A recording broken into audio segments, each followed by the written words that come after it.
เกษียณจากที่นี่และเริ่มต้นเมื่อก่อนนั้นเป็นนิธิสงฆ์อาพาธก่อนที่จะเป็นมูลนิธิโรงพยาบาลสวนดอกใช่ก็เริ่มต้นที่นี่ผมเป็นหนึ่งในคณะกรรมการนิธิสงฆ์อาพาธเมื่อก่อนนั้นก่อนที่จะมาเป็นมูลนิธิโรงพยาบาลสวนดอกเราเป็นนิธิสงฆ์โรงพยาบาลมหาราชนครเชียงใหม่ก่อนก็คือภารกิจก็เหมือนกันดูแลพระสงฆ์อาพาธตั้งแต่อดีตจนถึงปัจจุบันนะครับแต่ปัจจุบันนั้นได้มีการวิวัฒนาการเป็นยังไงบ้างตอนนี้คุยกันปรับเปลี่ยนตามวิวัฒนาการของสังคมวิวัฒนาการของการทำงานของคณะผู้บริหารง่ายต่อการที่จะน้อมนำเงินดังกล่าวของศรัทธาสาธุชนที่มาร่วมทำบุญออกไปใช้ที่เป็นประโยชน์และกว้างขวางไกลยิ่งกว่าเดิมกันอย่างที่เราเห็นทุกวันเมื่อสมัยโบราณนั้นเราไม่คิดว่าโรงพยาบาลสงฆ์แห่งโรงพยาบาลมหาราชนครเชียงใหม่จะบังเกิดขึ้นณโรงพยาบาลมหาราชแห่งนี้นะครับใช่อันนี้ก็คือเพราะว่าที่เกิดขึ้นได้เพราะว่าใช่ด้วยวิวัฒนาการและวิสัยทัศน์ของคณะผู้บริหารที่เห็นว่ามีความประสงค์อยากถวายความต้นถวายการรักษาพระสงฆ์ให้ครอบคลุมและทั่วราชอาณาจักรจนมาถึงปัจจุบันการบริหารของท่านคณบดีแต่ละท่านนั้นวิวัฒนาการมาตลอดเราได้เห็นความเปลี่ยนแปลงไปในทางที่ดีของคณะแพทยศาสตร์มหาวิทยาลัยเชียงใหม่เราได้เห็นการเปลี่ยนแปลงที่ดีไปของโรงพยาบาลมหาราชนครเชียงใหม่เช่นปัจจุบันณวันนี้ไม่ว่าจะเป็นท่านอาจารย์นเรศแล้วก็ท่านอาจารย์พระครูโสพลปริยัติและกับผมซึ่งมาร่วมอนุโมทนาบุญกับท่านผู้มีเกียรติทั้งหลายได้มีโอกาสมาร่วมทำบุญในครั้งนี้ก็สืบเนื่องมาจากเราทั้งหลายได้รับองค์ความรู้ใหม่ๆและได้เห็นคณะผู้บริหารที่เป็นวัยรุ่นที่เป็นคนหนุ่มๆน้อมนำเอาความเจริญทั้งหลายด้านมารวมกันเพื่อให้กับพระสงฆ์ทุกภูมิภาคในภาคเหนือมารักษามาใช้รับบริการตรงนี้อย่างสะดวกสบายทุกอย่างฉะนั้นก็อาศัยความสามัคคีความเป็นนั้นหนึ่งใจเดียวกันทั้งทางโลกและก็ทางธรรมนั่นในคนเนาะที่ต้องขอชื่นชมอาจารย์เฉลิมเวชอุปธรรมเนี่ยนะครับคือถ้าพูดถึงมงคลนามว่าเฉลิมเวชอุปธรรมหลายท่านอาจจะคุ้นหูยกเว้นบุคลากรทางการแพทย์หรือชาวเชียงใหม่ที่ใกล้ชิดนะครับถ้าพูดถึงบอกว่าสีหมื่นเมืองยองถ้าพูดถึงสีหมื่นเมืองยองนี่ไม่ธรรมดาท่านเป็นปราชญ์ผู้เชี่ยวชาญด้านภาษาและก็วรรณศิลป์ล้านนานะครับแล้วก็เป็นครูภูมิปัญญาแล้วก็พูดง่ายๆคือเป็นครูภูมิปัญญาล้านนาแต่รับรางวัลภูมิแผ่นดินปิดล้านนาอาจารย์นะแล้วก็รางวัลเพชรราชภัฏเพชรล้านนา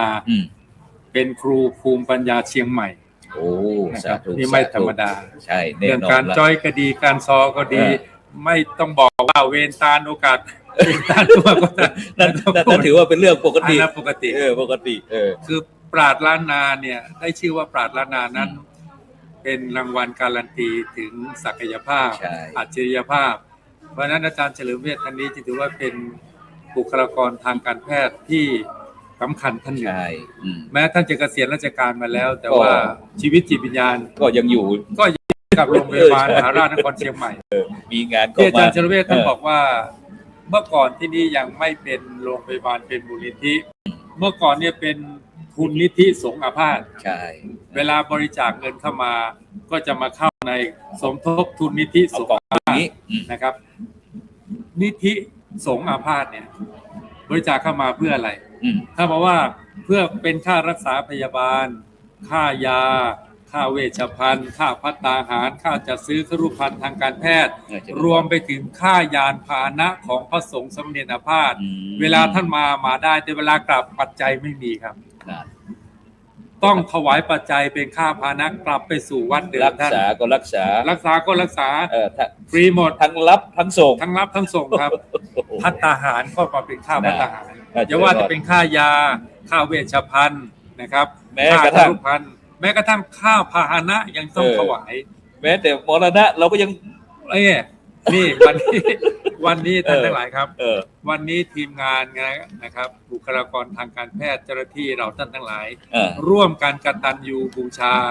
ถามว่ากตัญญูอะไรพระคุณของพระสงฆ์ครับพระสงฆ์สาวกของพุทธเจ้าเป็นผู้ปฏิบัติดี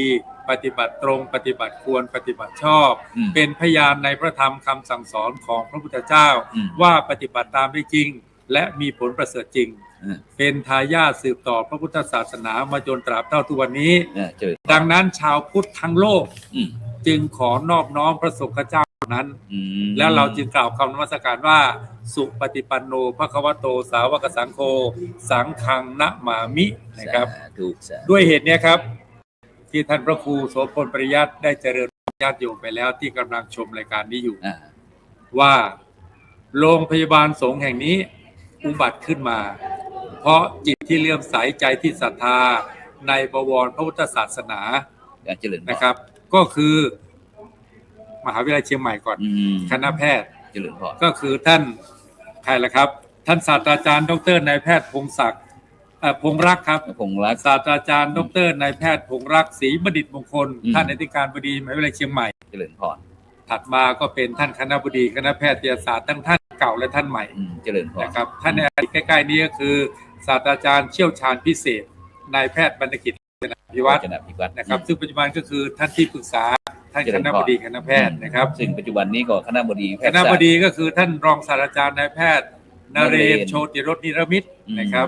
ส่วนผู้บริการโรงพยาบาลมหาราชนครเชียงใหม่ก็คือศาสตราจารย์แพทย์หญิงนรินทยาพรหมินทิกุลนี่เป็นศาสตราจารย์แพทย์หญิงใหม่ๆหมาดๆเลยนะฮะโรงพยาบาลมหาราชนครเชียงใหม่นะครับเจริญพรเป็นต้นเจริญพรพร้อมทั้งบุคลากรทางการแพทย์ทั้งหมดฉะนั้นก่อนที่เราจะไปคุยสนทนากันวันนี้ตอนนี้ภาคบ่ายท่านอาจารย์นายพลเพราะว่าวันนี้ทางคณะสงฆ์อำเภอเมืองเชียงใหม่โดยการนำของพระเดชคุณหลวงพ่อ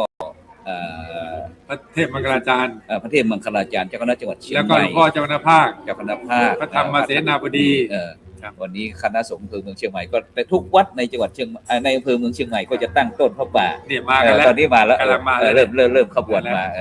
ไปตั้งขบวนที่ผมเรียนอย่างนี้อาจารย์พรอาจารย์พระครูเรื่องสามัคคีเนี่ยนะได้ผมเรียนผ่านกวีนะครับว่าโรงพยาบาลสงฆ์มั่นคงพระส่งเสริมโยมริเริ่มพระร่วมแรงแห่งกุศลโยมริเริ่มหมายความว่าคณบดีคณะแพทยศาสตร์ตั้งแต่อาจารย์หมอบรรณกิจมาต่อยอดด้วยอาจารย์หมอนเรศภายใต้การสนับสนุนของมหาวิทยาลัยเชียงใหม่ท่านอธิการบดีมหาวิทยาลัยเชียงใหม่นะครับนี่โยมร่วมแรงโยมริเริ่มนะโยมริเริ่มพระร่วมแรงแห่งกุศลโรงพยาบาลสงฆ์สวยงามความคงทนโยมเริ่มต้นพระร่วมตามความมีบุญนี่มากันแล้วแห่งพุทธานมาแล้วพระร่วมตามนะโรงพยาบาลสงฆ์เป็นที่พึ่งถึงดินฟ้าโยมนำพาพระทำตามความอบอุ่นโรงพยาบาลสงฆ์บุญสว่างสร้างพระคุณโยมนำหนุนพระนำเนื่องรุ่งเรืองเทินวันนี้วันพรุ่งนี้พระจะมาแล้วใช่เพราะว่าในวันนี้ตั้งแต่ตอนนี้ก็เป็นขบวนของหัววัดต่างๆในอำเภอเมืองเชียงใหม่ของเรานะแล้วก็จะมีหน่วยงานอำเภอเมืองมีวัดอะไรบ้างครับเป็นต้นจังวัดพระสิงห์วรมหาวิหารหลวงพ่อพระเทพสิงหวราจารย์ดร.รองเจ้าคณะจังหวัดเชียงใหม่วัดสวนดอกมาแล้วเมื่อเช้าพระราชราชมุนีทั้งวัดพระธาตุดอยสุเทพวัดเจดีย์หลวงมาแล้วในคุณพระราชวชิรสิทธิแล้วก็จะเป็นวัดเจ็ดยอดพระอารามหลวงมาแล้วพ่อพระเทพปริยัติก็ประมาณเกือบ150วัดในอำเภอเมืองนี่นะท่านผู้ชมครับปีนี้อัศจรรย์มากอัศจรรย์แห่งบุญบารมีอัศจรรย์ยังไงอาจารย์อัศจรรย์ว่าตัวเลขครับตัวเลขยอดบริจาคนะเมื่อเปรียบเทียบกับเมื่อปีที่แล้ว10 โมงเช้าเมื่อปีที่แล้วนั้นได้ประมาณสัก4 ล้านได้เจริญพร10 โมงเช้าเมื่อปีที่แล้วนะแต่ปีนี้10 โมงเช้าได้8 ล้านเกือบ9 ล้านครับเมื่อภาคเช้านะโอ้สาธุเกือบ9 ล้านครับเพราะฉะนั้นเมื่อปีที่แล้วได้12 ล้านปีนี้เราหวังไว้ว่าจะได้3 ล้านก็เดี๋ยวเราก็จะยิงคิวโค้ดเนาะนี่แหละบรรดาท่านผู้ฟังท่านผู้ชมกรุณานะครับร่วมกายพร้อมร่วมใจไม่ขัดแย้งญาติโยมร่วมออกแรงสมทบไม่หลบหนีทุกอย่างร่วมเรียกว่าสามัคคีเป็นความดีสร้างสรรค์โรงพยาบาลสงฆ์มั่นคงนะครับขอเรียนเชิญเจริญกุศลนะครับเพื่อทุกท่านจะได้เจริญชีพเจริญกายในชีวิตทุกท่านจะได้เจริญธุรกิจรุ่งเรืองเฟื่องสดใสทุกท่านจะได้เจริญสุขพ้นโศกพ้นโรคภัยทุกท่านจะได้เจริญชัยวัฒนาอายุยืนโดยทั่วกันนะครับฉะนั้นอาจารย์เฉลิมเวชตอนนี้เราก็ได้ยิง QR Code บอกว่าสมทบทุนมูลนิธิโรงพยาบาลสวนดอกญาติโยมถ่ายไว้เลยเพื่อพระภิกษุสงฆ์ง อาพาธนะซึ่งบรรดาท่านผู้ฟังท่านผู้ชมก็อาจจะติดตามด้านทางออนไลน์ที่เป็นทีวีออนไลน์นี่ก็สามารถที่สแกนได้เลยแต่บรรดาท่านผู้ฟังท่านผู้ชมที่ฟังติดตามทางวิทยุเพราะว่าวันนี้เรามีทั้งFacebook ทาง YouTube ทางสถานีเครือข่ายขึ้นสีขาวชาวประชา8จังหวัดภาคเหนือ FM 104.50 เมกะเฮิรตซ์วัดฝ่ายหินรับสัญญาณเราไปด้วยโดยเฉพาะเพจ Facebook พลตรีนเรศจิตรักษ์นะครับกับผมได้ประชาสัมพันธ์ไปเชิญชวนชี้ชวนชักชวนไปตั้งแต่เมื่อวานนะครับก็มี FC พลตรีนเรศจิตรักษ์นะครับได้โอนเงินผ่าน QR Code เนี่ยครับเข้ามาหลายท่านเลยนะครับโอ้สาธุเดี๋ยวจะประกาศผลอนุโมทนาไปแล้วในเพจผมนะครับก็เรียนเชิญเจริญแฟนเพจพลตรีนเรศจิตรักษ์นะครับทุกท่านยังบริจาคได้ต่อเนื่องนะครับร่วมด้วยช่วยกันในวันนี้ครับสามัคคีมีค่ามหาศาลตลอดการก่อเกิดประเสริฐผลพลังงานสร้างโลกใหม่ให้โสพลพลังคนช่วยเร่งรัดพัฒนา1+1+1จะถึง3 ล้านญาติโยมสมัครสมานรวมใจไว้เถิดหนามันสมองกับ2 มือคือศรัทธาพวกเราช่วยกันฟันฝ่าอุปสรรคก็จะถึงหลัก3 ล้านครับโอ้สาธุสาธุให้ศรัทธาสาธุชนทุกจังหวัดในจังหวัดเชียงใหม่และภูลำปางรวมไปถึงญาติโยมทางภาคกลางด้วยคุณได้ทำนุบำรุงศาสนาก่อกอยวัดวาพระสังฆเจ้าคุณได้ทานอาหารขับเข้าถวายสงฆ์องค์เนรใหญ่น้อยคุณได้หอมเงิน10,000 สมทบทุนสร้างอาคารศาลากุฏิโบสถ์พระวิหารจงดลบันดาลส่งเสริมเติมตุ้มบุญผ้าป่ากฐินอบอุ้มให้สุขสบายข้ามเจ้ามีความสุขีตีขาเตี้ยงเต้าบุญกุศลเฝ้าคุ้มครองอย่าได้โศกทุกข์อย่าได้มุนหมองมีเงินมีทองเจริญก้าวหน้าอย่าได้โศกทุกข์อย่าได้มุนหมองมีเงินมีทองเจริญก้าวหน้าเจ้าผู้ในคนครับสาธุสาธุสาธุฉะนั้นก็บรรดาท่านผู้ฟังท่านผู้ชมตอนนี้เราก็ยิง QR Code ขึ้นเรื่องสมทบทุนมูลนิธิโรงพยาบาลสวนดอกเพื่อภิกษุสงฆ์อาพาธนะท่านบรรดาท่านผู้ฟังก็สามารถที่สแกนได้ฉะนั้นก็ตลอดประมาณเกือบ2 ชั่วโมงเราก็จะไลฟ์สดตรงนี้แล้วก็จะนอกจากที่เรารักษาสองท่านอีก1 รูป2 คน2 คนก็แล้วกันก็จะเรียกน้ำย่อยไปก่อนฉะนั้นเพื่อที่เมื่อกี้บอกว่าเพชรล้านนาฉะนั้นเราอยากจะให้อาจารย์ได้โชว์สักหน่อยว่าเนี่ยได้โดยเฉพาะวรรณกรรมด้านซอต้อนรับเชิญชวนกับบรรดาท่านผู้ฟังท่านผู้ชมมาคุยเรื่องงานนี่แหละซอโดยประชาสัมพันธ์เกี่ยวกับเรื่องงานนี้โดยตรงโดยการผ่านด้วยระบบการฉะนั้นก็เชิญอาจารย์ปัญญาล้านนาไทยใช่เราต้องใช้คนให้ถูกนะเชิญครับก่อนที่จะนะครับขอนำเรียนก่อนนะครับว่าตำนองในล้านนาเขาเนี่ยมีถึง13ตำนองด้วยกันนะครับแล้วแต่ปีจะเป่าเอื้อของเขาในตำนองใดปีนี้หมายถึงอุปกรณ์เครื่องเสริมเครื่องดนตรีเนาะของนั่นนะครับสล้อซอซึงปีคุยเนาะถ้าเป็นในเชียงใหม่เขานี่จะมีปีมีซึงแต่ถ้าเป็นของเมืองแป้บางน่านจะเป็นมีปินแล้วก็สล้อปีเพิ่นจะแบบนี้ครับแล้วฉันทลักษณ์ในการประพันธ์ในการขับขานมันจะมีอยู่2 กลุ่มถ้าหากว่ากลุ่มที่1ก็คือกลุ่มประพันธ์แบบมีฉันทลักษณ์หมายความว่าจะเขียนเพื่อเป็นต้นแบบของลูกศิษย์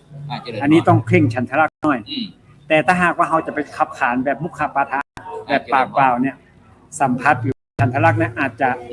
บำเหมือนฉันทลักษณ์ฉบับจริงอาจจะมีสัมผัสเผลอสัมผัสเลือนสัมผัสจริงเนี่ยสัมผัสอันอย่างอื่นไปพ้องถ้าเป็นภาคกลางก็กรเหลือกรใช่ครับใช่ครับถ้าเป็นทางนั้นก็เป็นชอยเป็นอะไรใช่ไหมครับเดี๋ยวชวนอาจารย์คนตีนเรียกซอแล้วหน่อยเอาแล้วนะบางคนเข้าใจว่าวรรณกรรมของซอเนี่ยมีวรรณยุกต์มีแผนผังอันที่จริงแล้วนะครับอาจารย์ครูครับนำเรียนที่นี่ก่อนและท่านผู้มีเกียรติทุกท่านฉันทลักษณ์ของการขับขานซอทุกตำนองมีฉันทลักษณ์มีแผนผังอยู่ครับอาจารย์นั่นเองครับมีวรรณยุกต์ที่ให้ลงเพียงแต่ว่าเขาจะลักไก่ก็คือจะปล่อยวรรณยุกต์มีการลักไก่ด้วยครับเพราะว่าภาษาของเขามีแต่เรื่องบาลีเรื่องปฏิภาณเพราะว่าการขับขานเนี่ยมันจะไปเคร่งกับฉันทลักษณ์อย่างเดียวมันก็บางครั้งขาดความไพเราะบางครั้งมันก็มาได้ครับมันก็เลยสวดไป เป็นหยังเพิ่นเรื่องอภัยกันได้ ฉะนั้นก่อว่าครูโสพลก็ขออนุญาตดึงภาษาเมืองภาษาไทยด้วย ครับ ตัดหัวนี่เป็นภาคกลางด้วย พระครูโสพลก็เป็นคนแป้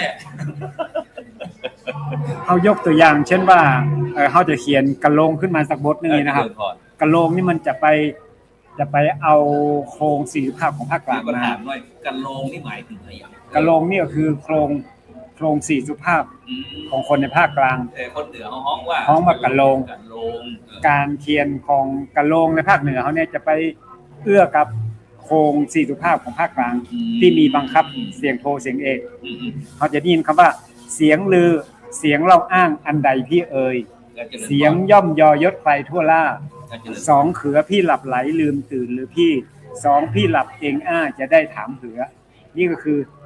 เอกเจ็ดโทสีจะบังคับลงท่านเลยพอมาถึงโครงกะโลงของล้านนาของล้านนาเนี่ยก็จะไปเอาฉันทลักษณ์ของภาคกลางมาเลยเพียงแต่คนโบราณอาจารย์คนล้านนาประพันธ์โครงประพันธ์นี่ขึ้นมาแล้วเนี่ยบ่มีสัมพันธ์ระหว่างบทประดานนอกนั้นเหมือนกันหมดเลยเช่นเราได้ยินอยู่บ่อยๆก็คือกะโลงของล้านนาเดี๋ยวผมก็จะกึดก่อนเบื่อนี่ผมจำมัน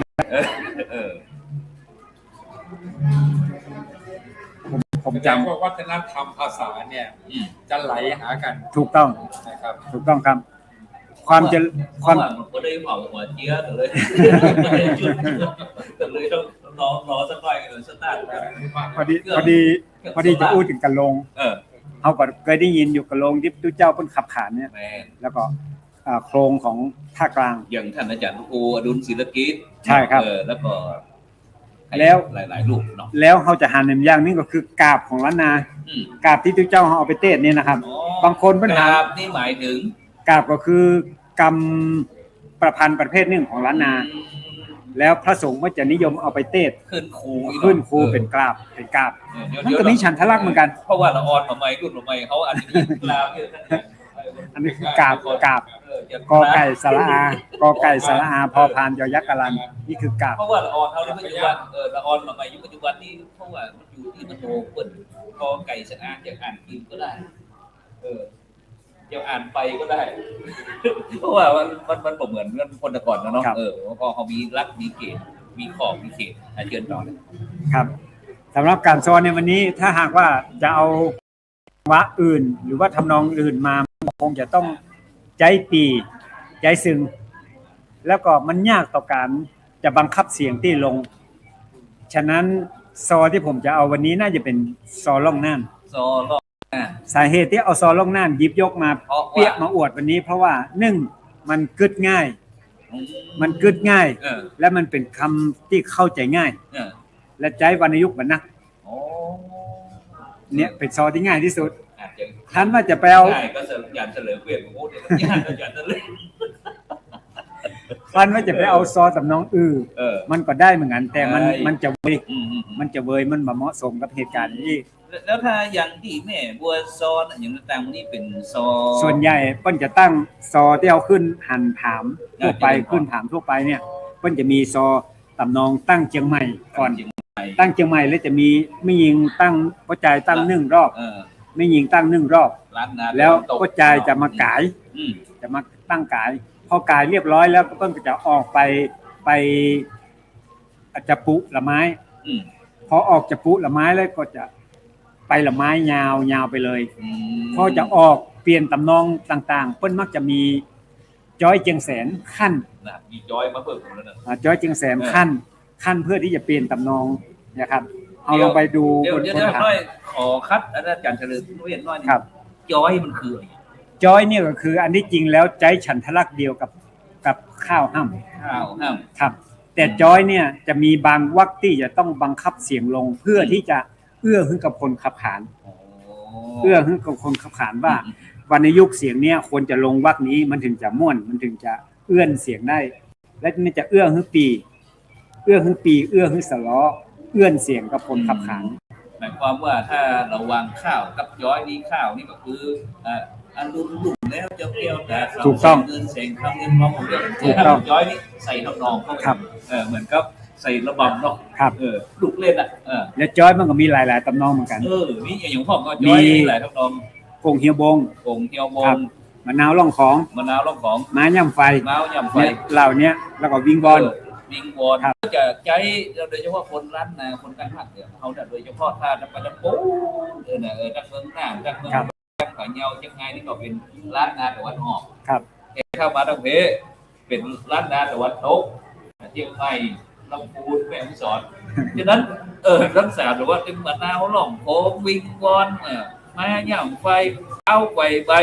อย่างต่างๆเนี่ยอันนี้มันจะอยู่ที่คุณสมบัติของผู้ขับขาน คุณสมบัติของผู้ขับขานก็จะรู้เองว่าก็จะเอาตำนองใด นาน ใช่ก็จะเอาตำนองใดที่จะเอื้อให้กับตัวเปิ้ลเอื้อเสียงบางคนเสียงดีก็ใช้ตำนองวิงวอน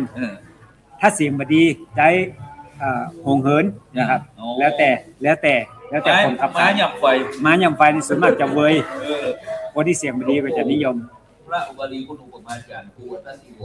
อันนี้เจ้าผู้หัดวัฒนศิโวพระมหาวิหารเป็นผู้บัญชาการนะตั้งเป้นะฉะนั้นอันตอนนี้ที่อันคณะสงฆ์อำเภอเมืองเชียงใหม่นะโดยการนำของหลวงพ่อเจ้าคุณพระภาวนาธรรมวิรัตนะเจ้าคณะอำเภอเมืองเชียงใหม่พร้อมทั้งอันหลวงพ่อเจ้าคณะตำบลเจ้าอาวาสในอำเภอเมืองเชียงใหม่กำลังแห่ขบวนผ่านไปตะกี้ฉะนั้นอยากจะก่อนที่เดี๋ยวเขาปล่อยมาสาธยายรายเรื่องรายอันนี้ถวัดซอตอนข้ามก่อนเดี๋ยวคนจะลืมไปเดี๋ยวคิดว่าโคตรอ่อนเนาะเดี๋ยวจะกดซาวร้านท่านแกด้วยเจอได้ ขอกราบนอบน้อมนมัสการพระสงฆ์องค์ทานที่มีศีลแก่กล้าพระสงฆ์องค์น้อยองค์ใหญ่ตัวนาตั้งใจได้มาโหงยานี้น้อย40,000พี่น้อยขอยกมือขอเอากำสอนี่มาฮับตอน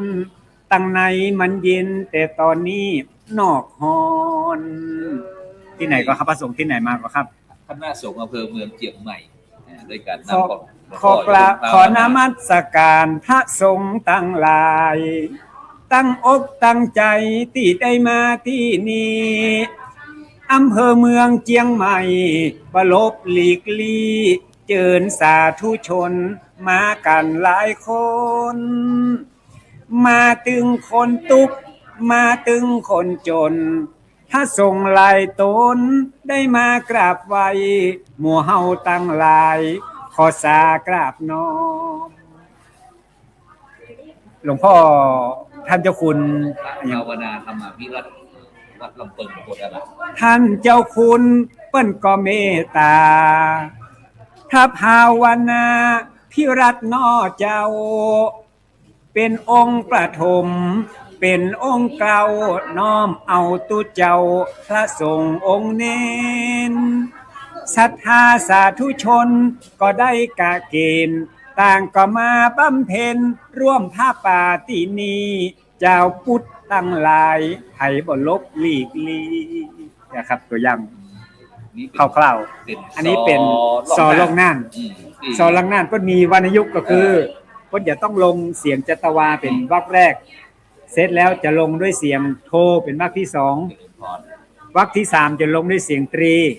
วรรคที่4จะลงด้วยเสียงสามัญฉะนั้นก็ซอล่องหน้านี่ก็ส่วนมากก็จะเป็นปีนิยมใจในจังหวัดแพร่จังหวัดน่านถูกต้องครับเชียงรายพะเยาครับลำปางลำปางก็เหมือนกันครับแต่ถ้าเป็นทั้งลำพูนเชียงใหม่จะใช้สำเนียงเชียงใหม่ละปูนบางครั้งจังซอเชียงรายก็ใช้สำเนียงของเชียงใหม่สาเหตุที่บ่ใช้สำเนียงเชียงรายแป้น่านเพราะว่าปีมันเป็นเสียงของเชียงใหม่ครับเป็นเครื่องท่านจะเอาไปลงเสียงขับขานของคนเชียงใหม่ก็ต้องมาขับขานในเสียงของคนเชียงใหม่ท่านอาจารย์นั่นเรียกว่าระหว่างอันซอตังล่องน่านกับซอปีเชียงใหม่นี่มันบอกว่ามันจะแตกต่างแค่ไหนเนาะเฮาก็เลยคือท่านอาจารย์อันเฉลิมเวชเนาะนั่น40,000เอาถึง2อย่างเลยเนาะ2เวอร์ชั่น2เวอร์ชั่นเลยเอาตอนนี้เฮาเอาเวอร์ชั่นเชียงใหม่ลำพูนสมมติว่าเป็นเชียงใหม่ละปูนก็อย่ากล่าวต้อนรับจะไหว้สาพระสงฆ์ก่อน เดี๋ยวพอลังกึกจำนอง เพราะว่าจำนองจะปูละไม้กับร่องน้ำนี่มาเหมือนกัน เดี๋ยวขอติ๊กตักติ๊กได้ น้ำ แล้ มั ว ดอันนี้เป็นจำนองจะปูละไม้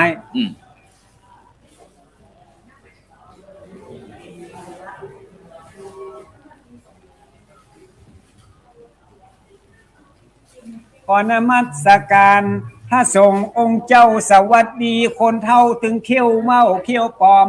สวัสดีคนตุ้ยสวัสดีคนผอมที่มานั่งลายล้อมแวดหลังแวดหน้าตึงซ้ายตึงใต้ตึงเหนือก็ตึงซ้ายตึงขวาตึงใต้ตึงเหนือก็มานักแต่ว่าขอสวัสดีก็คุณลุงแม่ป้าที่มานั่งรอทาดาฟังที่มานั่งย่อนขาที่มานั่งย่อนแข้งบ่ฮื้อเอ็นสะเม้งหายปวดเล่ปวดหลังมาคลายความเครียดลืมเกียดลืมจังมาปลงปล่อยวางอย่าได้มองมนเศร้าฟังเศร้าแล้วฮื้ออารมณ์แจ่มใสหายโรคตับโรคไตโรคหัวใจโรคเกาอันนี้เป็นซอสจากผลไม้จะสวัสดีและทักทายผู้ชมครับดังนั้นก็ต้องช่วงแรกก็ต้องขอบคุณอนุโมทนาอาจารย์เฉลิมเวชหรืออาจารย์นเรศเพิ่นอาจจะฟังภาษาเหนืออาจารย์40,000เมืองยองได้ฟังเขาออกบ้างก็จะลู่ซอขยักกดขาวนี่ก็จะลู่ซอแทรกก็ชอบทำนองว่าที่จริงแล้วน่ะสัญลักษณ์ที่จริงแล้วอาจารย์ก็น่าจะซอได้อยู่โอ้นี่สุดยอดของคนเดี๋ยวนี้เนี่ยที่บางอาจถ้าเขาพูดถึงเปิ้นเป็นนักกวีแล้วเนี่ยล้อมหัวไปแล้วก็ยอมต้องปรุงไทยขึ้นมาสิ่งที่ประทับใจเรื่องของจ้อยเรื่องของซอก็คือเรื่องของภาษาก็เรื่องของฉันทลักษณ์ครับมันงามจะสังเกตเห็นว่าอาจารย์40,000อาจารย์เฉลิมเวชท่านดำรงรักษาเรื่องของศิลปะการขับร้องแบบล้านนาแล้วก็รักษาฉันทลักษณ์ตรงนี้สำคัญนะเพราะว่าถ้าเราไม่พิทักษ์รักษาเรื่องฉันทลักษณ์เรื่องกฎกติกาไว้เนี่ยการภายหน้าละอ่อนจะไม่เห็นคุณค่าใช่จะไปเรื่อยเหมือนเพลงสมัยเก่ากับเพลงในยุคนี้เพลงสมัยเก่านั้นทั้งไพเราะทั้งเนื้อหาทั้งฉันทลักษณ์มันได้หมดแต่ในยุคปัจจุบันนี้ไม่เน้นสัมผัสไม่เน้นฉันทลักษณ์อาจารย์นเรศท่านพระครูครับที่เราต้องเน้นฉันทลักษณ์เพราะว่ามันจะต้องไปชี้ผิดชี้ถูกระหว่างที่สมมุติเราเป็นคณะกรรมการเนี่ยครับเป็นคณะกรรมการไปตัดสินบทกวีกลอน8อันใดอันหนึ่งที่มันมารวมกันซึ่งมีคุณสมบัติม่วนเหมือนกันเพราะเหมือนกันแต่จะอยากจะชี้ผิดชี้ถูกชี้จุดด้อยของแต่ละสำนวนนะเอามาเทียบกันให้เหมาะสมพิจารณาเป็นรางวัลที่1อย่างนี้ครับมันก็ต้องเอาหลักเกณฑ์ฉันทลักษณ์เข้าไปจับนี่แหละกร8สุภาพกร8ของคนไทยทั่วไปเนี่ยวรรคสดับวรรครับวรรครองวรรคส่งใช่ครับถูกต้องครับ 3-4 วรรคนี้ต้องลงฉันทลักษณ์ให้ถูกต้องเสียงเอกโคดีว่าไปใช่ครับอย่างวรรคสดับเนี่ยครับจะลงได้ทุกเสียงจตวาเสียงตรีเสียงโทเสียงเอกยกเว้นเสียงสามัญเขาไม่นิยมยกตัวอย่างกวีไล่สดถูกต้องเลยมาทางนี้ตอนนี้ทางคนดีเลยจิตรักก็เรียนเชิญเจริญกุศลศรัทธาประชาชนท่านผู้ชมติดตามรายการนี้นะครับวัดกลับบ้านแห่ครัวทานการกุศลเสียงจตวาเป็นมงคลยอดบุญหนุนก้าวหน้าเสียงโทวัดกลับบ้านแห่ครัวทานสารบุญญาสามัญเพื่อชีวาอายุยืนชื่นเบิกบานสามัญในบทแรกบทต่อมาดนตรีพื้นเมืองหนุนเนื่องทรัพย์บุญรองรับโชคชัยให้สุขสารวัดและบ้านท่วนทั่วแห่ครัวทานเพื่อสืบสารประเพณีศรีล้านนางานพระป่าโรงพยาบาลสงฆ์มงคลนักบุญพิทักษ์แจ้งประจักษ์บุญรักษาวัดกับบ้านสามัคคีชื่นชีวาพ้นโรคาสุขสันต์ทั่วกันเทินเจริญพรสาธุนี่บรรดาท่านโลกไม่ช้ำทำไม่เสียใช่ฉะนั้นก็ในขณะนี้บรรดาท่านผู้ฟังท่านผู้ชมก็กำลังติดตามการไลฟ์สดงานทอดพระป่ามหากุศลของโรงพยาบาลสงฆ์แห่งโรงพยาบาลมหาราชนครเชียงใหม่ประจำปี2569ณโรงพยาบาลสงฆ์แห่งโรงพยาบาลมหาราชนครเชียงใหม่คณะแพทยศาสตร์มหาวิทยาลัยเชียงใหม่ในวันที่9ซึ่งวันนี้ก็ต้องขอบคุณอนุโมทนากับบรรดา เศรษฐีใจบุญในทุนใจใหญ่ที่ได้ร่วมบริจาคเมื่อวันที่ 6 กรกฎาคม พุทธศักราช 2569 โดยมีรองศาสตราจารย์นายแพทย์ณัฐพงศ์โพสะจุลหนันท์รองคณบดีด้านบริหารทั่วไปพร้อมทั้งคุณพัชราอุบลศรีที่ปรึกษาประธานมูลนิธิโรงพยาบาลสวนดอกคุณวราพรชื่นจงพลคุณผู้จัดการมูลนิธิโรงพยาบาลสวนดอกร่วมรับมอบเงินบริจาคจำนวน 1,510,000 บาทจากคุณไพรัตน์ภาทินีคุณอมฤตโชติคุณพานินีอมฤตโชติและครอบครัวพร้อมทั้งคณะครูและก็นักเรียนจากโรงเรียนธัญวิทย์กรุงเทพมหานครสมทบทุนมูลนิธิโรงพยาบาลสันดอกเพื่อร่วมทำบุญทอดพระป่าโรงพยาบาลสงฆ์แห่งโรงพยาบาลมหาราชนครเชียงใหม่ประจำปี 2569 เมื่อวันที่ 6 กรกฎาคม 2569 ที่ผ่านมาจำนวน 1,510,000 บาทจากนั้นพวกเราก็ขอว่าสาธุฉะนั้นผ้าป่านำเงินมารวมกันเพื่อสรรสร้างคุณประโยชน์มากมีที่วาดวางสู่เส้นทางแห่งบุญคุณความดียามเรามีพึงตระหนักรู้จักให้ยามเราได้พึงลดละความตระหนี่คนยิ่งให้ยิ่งได้มิตรไมตรีบุญเรามีเพราะเราได้ทำไว้อนุโมทนาบุญกับท่านผู้มีเกียรติทุกท่านที่ได้มีโอกาสมาร่วมทำบุญกับโรงพยาบาลสงฆ์แห่งโรงพยาบาลมหาราชนครเชียงใหม่ในครั้งนี้อนุโมทนาบุญกับอาจารย์นเรศจิตรักษ์อนุโมทนาบุญกับท่านอาจารย์ครูโสพลปริยัติที่ได้โปรดเมตตากับโรงพยาบาลสงฆ์แห่งโรงพยาบาลมหาราชนครเชียงใหม่เอื้อโอกาสให้คนทุกสารทิศแม้ว่าจะอยู่ที่บ้านก็ตามไม่สะดวกที่มาถึงสถานที่นี้สื่ออันนี้เราทั้ง3คนเป็นกระบอกเสียงประชาสัมพันธ์ให้กับท่านผู้มีเกียรติได้มีโอกาสได้มาร่วมทำบุญในครั้งนี้บุญที่ยิ่งใหญ่ที่สุดก็คือเราทั้งหลายได้เชิญชวนบอกบุญไปยังท่านผู้มีเกียรติทั้งหลายกว้างไกลไปเท่าไหร่บุญของแต่ละคนก็จะทวีคูณไปเท่านั้นอนุโมทนาบุญจริงๆครับก็เรียนกับท่านทั้งหลายเพื่อกรุณาทราบนะครับไม่ว่าจะเป็นท่านพระครูโสพลปริยัติและทีมงานทำเป็นทีมเนี่ยครับไม่ว่าจะเป็นท่านอาจารย์เฉลิมเวชท่านศรีหมื่นเมืองยองนะครับแล้วก็กระผมพลตรีนเรศจิตรักษ์เนี่ยเรามาด้วยจิตอาสานะครับจิตอาสามาเพื่อร่วมในการที่ระดมทุนนะครับให้กับโรงพยาบาลสงฆ์โรงพยาบาลสงฆ์เนี่ยเป็นของสงฆ์โดยสงฆ์แล้วก็เพื่อพระสงฆ์นะครับอุบัติขึ้นมาได้เพราะราชการก็คือคณะแพทยศาสตร์มหาวิทยาลัยเชียงใหม่โดยคณะผู้บริหารและบุคลากรทางการแพทย์เรียนเพื่อกรุณาทราบนะครับโรงพยาบาลสงฆ์เป็นของสงฆ์โดยสงฆ์ทั้งนี้ก็เพื่อพระสงฆ์ดังนั้นจะเห็นว่า76จังหวัดประเทศไทยเนี่ยนะครับต้องเรียนเลยครับข้อเท็จจริงเชิงประจักษ์ก็คือมีจังหวัดเชียงใหม่นี่นะครับเป็นจังหวัดต้นแบบสาธุอาจจะบอกว่าเป็นจังหวัดต้นแบบเป็นจังหวัดอาธิกรรมิกะมหากุศลที่พระสงฆ์กับศรัทธาประชาชนชาวพุทธได้ร่วมมือกันเป็นเอกาสมานฉันท์นะครับสะท้อนให้เห็นถึงพลังครับพลังบุญพลังกุศลพลังสามัคคีการมีส่วนร่วมจะเห็นว่าประเทศไทยเราดำรงอยู่มาได้จนถึงทุกวันนี้ประเทศไทยมีพระพุทธศาสนาเป็นศาสนาประจำชาตินะครับเป็นศาสนาประจำชาติเราพูดได้เลยครับว่าประเทศไทยแม้รัฐธรรมนูญไม่ได้บัญญัติไว้ว่าเป็นศาสนาประจำชาติ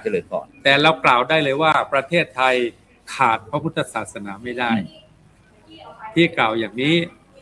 เราศึกษาประวัติศาสตร์ชาติไทย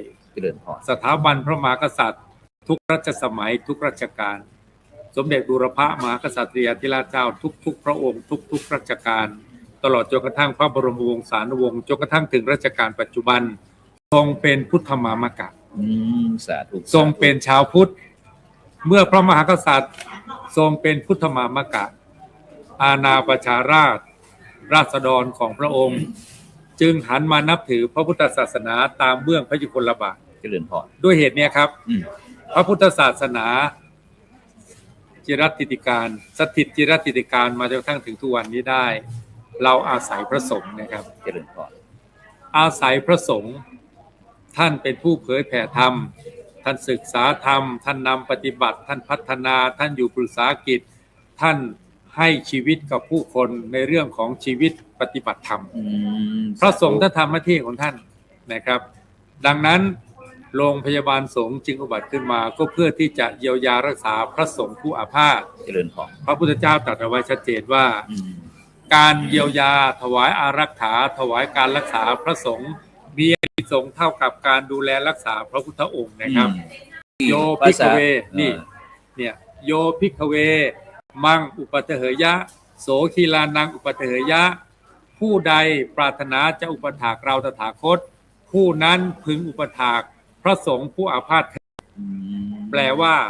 การถวายการอารักขาถวายการเยียวยาดูแลพยาบาลพระสงฆ์อาพาธมีอานิสงส์เท่ากับการดูแลรักษาพระพุทธเจ้าด้วยเหตุนี้ครับโรงพยาบาลสงฆ์จึงอุบัติขึ้นมาด้วยวัตถุประสงค์ต่างๆหนึ่งเพื่อเยียวยาให้พระสงฆ์ท่านรักษาธาตุขันธ์ให้พระสงฆ์ท่านได้มีชีวิตและชีวิตของพระสงฆ์ก็จะเป็นประโยชน์ต่อการสืบสานพุทธศาสนาการเผยแผ่ธรรมคำสอนนะครับและประเทศชาติของเราอยู่ได้เพราะสถาบันเรามีเสาหลักอยู่ใช่ไหมครับเสาที่หนึ่งหรือคือชาติไทยเสาที่สองผ่องอัมไพคือพระพุทธศาสนาเสาที่สามยืนหยัดคือองค์กษัตราเสาที่สี่มีค่าประชาธิปไตยทั้งหลายทั้งมวลนี้ครับเราเพื่อที่จะรักษาพระพุทธศาสนา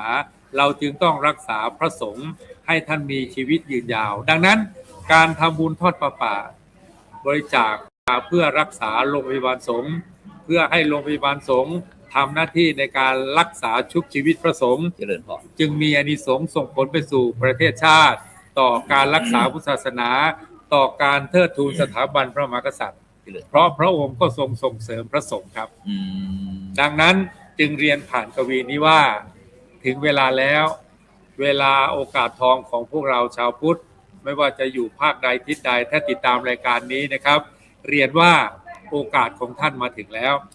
ถ้าท่านต้องการรักษาบุญเดิมถ้าท่านต้องการเพิ่มบุญใหม่โอกาสทองมาขอเป็นของท่านแล้วนะครับบริจาคปัจจัยมากบ้างน้อยบ้างตามกำลังทรัพย์ตามกำลังศรัทธาผ่าน QR Code ที่รายการนี้เรียนท่านแล้วนะครับบ้านใดสามัคคีเป็นที่ตั้งบ้านนั้นจะมีพลังสุขสันต์ทั่วบ้านใดมีศีล5รักษาตัวบ้านนั้นจะไม่หมองมัวแล้วจะปลอดภัยบ้านใดทำบุญทานการกุศลบ้านนั้นบุญบันดลมงคลให้บ้านใดเจริญภาวนารักษาใจบ้านนั้นจะยิ่งใหญ่ไปอีกนานบ้านใดทำบุญทอดผ้าป่ารู้หน้าที่บ้านนั้นเกิดลูกดีที่สืบสานบ้านใดมีเมตตาสาธุการบ้านนั้นสุขสำราญเบิกบานใจบัดนี้บุญบารมีมาถึงเราท่านทั้งหลายเรียนเชิญเจริญกุศลกันนะครับเพื่อท่านทั้งหลายจะได้เจริญ4เจริญดังกล่าวแล้ว1เจริญชีพยาวไกลในชีวิต2เจริญธุรกิจรุ่งเรืองเฟื่องสดใส3เจริญสุขพ้นโศกพ้นโรคภัย4เจริญชัยอายุยืนชื่นสุขเถิดเรียนเชิญบริจาคเงินกันนะครับสาธุพุทธล้านนาโบราณอาจารย์ล้านนาเพิ่นยังเชื่อว่าเฮาเป็นชาวพุทธต่างมีจดหมายจังมีจุดหมายขอบุญหนุนไปชาตินี้ชาติหน้าเฮาเกิดเป็นคนอยู่บนโลกล่าเพราะบุญนำป่าส่งยุแม้จักตายไปภายในจักหูจักอยู่แห่งห้องหนใดบุญในชาตินี้แม้จะอยู่ชาติไหนขอบุญนี้ไปแผ่ผายอบอุ้มขอบุญนี้ไปแผ่ผายอบอุ้มอันนี้เป็นข้าวคนล้านนาครับมีวรรณยุกต์ครบเลยเอกโทตีจตวาสามัญฉะนั้นวันนี้ตั้งแต่เจ้าว่าตั้งที่โรงพยาบาลมหาราชนครเชียงใหม่เขาเนี่ยได้ลงแห่งโรงพยาบาลสงฆ์ได้มีกิจกรรมการงานอย่างของท่านอาจารย์นเรศได้ช่วยเล่าให้กับบรรดาท่านผู้ฟังท่านผู้ชมเพื่อว่าเวลาได้มีโอกาสเดินทางเข้าโรงพยาบาลมหาราชนครเชียงใหม่แล้วเนี่ยเบื้องต้นเนี่ยครับญาติโยมท่านผู้ชมท่านผู้ฟังรายการนี้นะครับโรงพยาบาลนี้ดังที่เรียนแล้วว่าเป็นโรงพยาบาลของพระสงฆ์โดยพระสงฆ์เพื่อพระสงฆ์ ดังนั้นพระสงฆ์เนี่ยท่านมาร่วมกันบริจาคเริ่มต้นตั้งแต่พระเดชพระคุณหลวงพ่อประธรรมเสนาบดี เจ้าคณะภาค7วัดพระธาตุ วัดพระธาตุดอยสุเทพนะครับหลวงพ่อเมตตาบริจาคกหาปณะปัจจัยมา 100,000 บาทนะครับ สาธุ วันนี้ครับเจ้าคณะจังหวัดเชียงใหม่พระเดชพระคุณพระเทพมังคลาจารย์เจ้าคณะจังหวัดเชียงใหม่รูปที่ 13 เมตตาบริจาคปัจจัย 50,000 บาทนะครับพระสงฆ์มาเมื่อเช้านี้มาตั้งแต่พระเดชพระคุณหลวงพ่อพระเทพปริยัติเจริญพ พ ร ระเดชพระคุณหลวงพ่อพระเทพสิงหวราจารย์เจ้าคณะรองเจ้าคณะจังหวัดเชียงใหม่เจ้าวาดวัดพระสิงห์นะครับพระเดชพระคุณอาจารย์เจ้าคุณพระราชมุนีเจ้าวาดวัดสวนดอกรองเจ้าคณะจังหวัดเชียงใหม่มาเช้ามาบริจาค 30,000 บาท สา นะครับ ธุ พระเดชพระคุณหลวงพ่อเจ้าคุณทองแดงครับนะครับหลวงพ่อพระราชวชิรคุณนะครับเมตตามาบริจาคปัจจัยเมื่อเช้านี้นะครับก็ไม่ได้ทราบตัวเลขแต่ว่าเป็นจำนวนมาก สรุปรวมว่าคณะสงฆ์ทั้งคณะใหญ่มหานิกายทั้งคณะสงฆ์ธรรมยุทธ์ในจังหวัดเชียงใหม่ทั้งหมด25อำเภอใช่คณะสงฆ์25อำเภอนำโดยหลวงพ่อเจ้าคณะภาค7ภาค7นี้ปกครอง3จังหวัดนะครับจังหวัดเชียงใหม่ลำพูนแม่ฮ่องสอนนะครับเจ้าคณะภาค7บริจาคแล้วคณะสงฆ์ภาค7เชียงใหม่ลำพูนแม่ฮ่องสอนก็จะมาร่วมกันบริจาควันนี้กับวันพรุ่งนี้นะครับซึ่งเดี๋ยวจะเรียนว่าพรุ่งนี้มีอะไรบ้างนะครับเจริญพรเมื่อเช้านี้มีพิธีเจริญพุทธมนต์สมโภชพระป่ามหากุศลพระเดชพระคุณหลวงพ่อพระเทพปริยัติที่ปรึกษาเจ้าคณะภาค7วัดนะครับ7ยอดเจ้าวาดวัด7ยอดพระรามหลวงเป็นประธานสงฆ์เจริญพุทธมนต์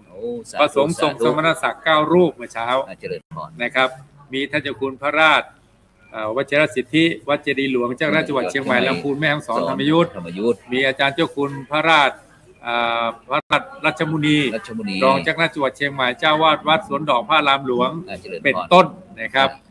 โดยมีหลวงพ่อเจ้าคณะจังหวัดหลวงพ่อรองเจ้าคณะจังหวัดวัดพระสิงห์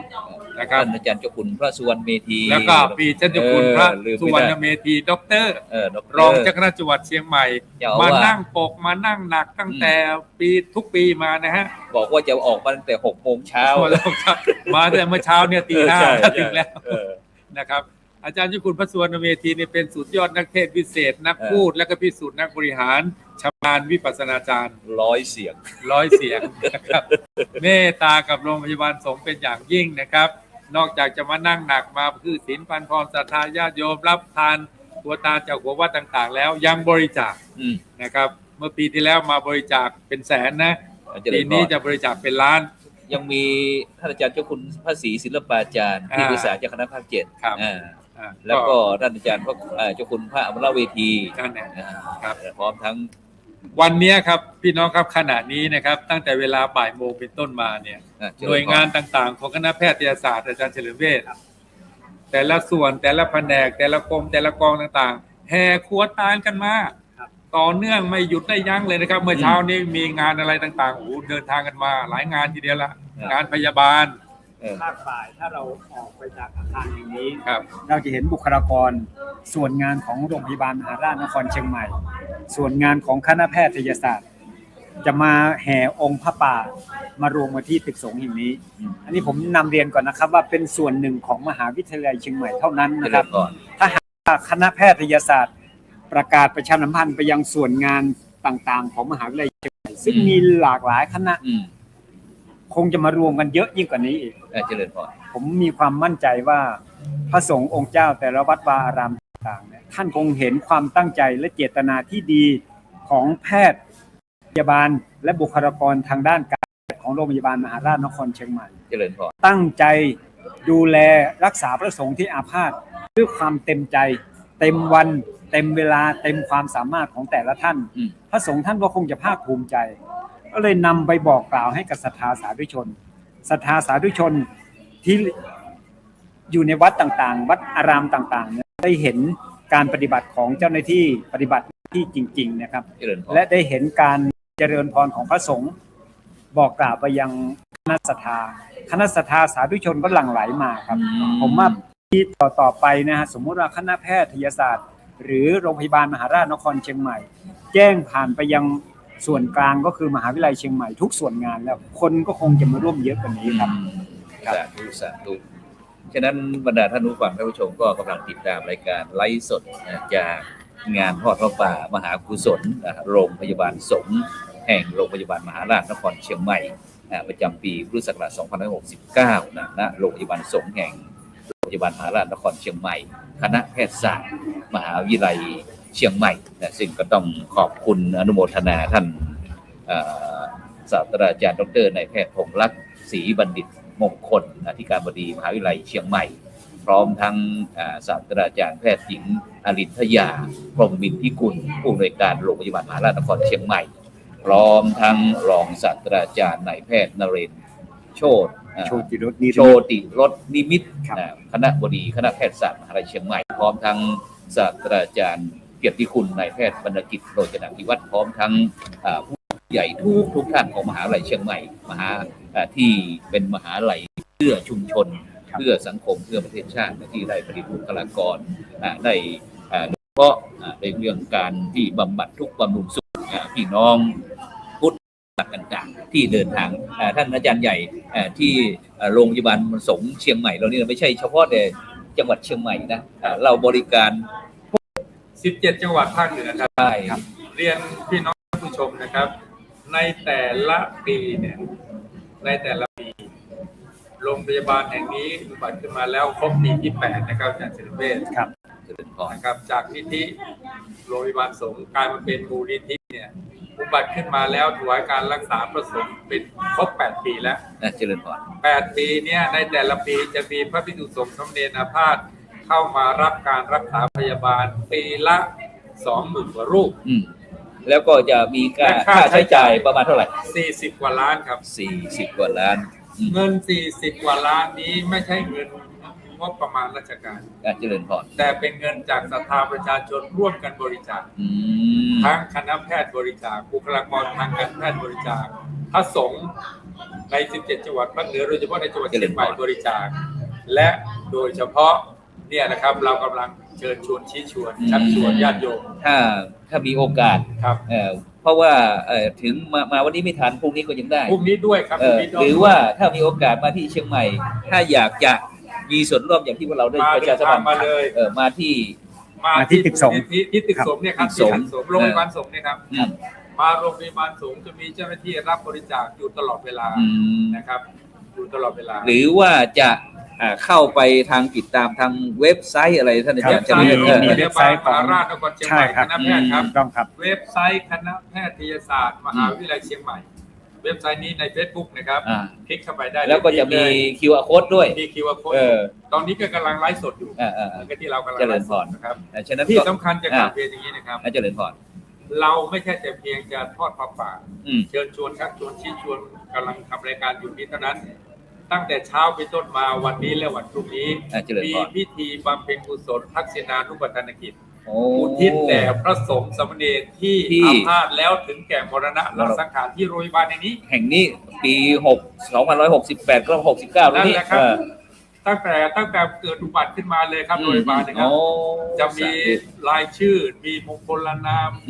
มีทั้งพระภิกษุสงฆ์สมณศักดิ์มีทั้งพระภิกษุอาพาธธรรมดามีทั้งสามเณรเราจะทำพิธีบังสุกุล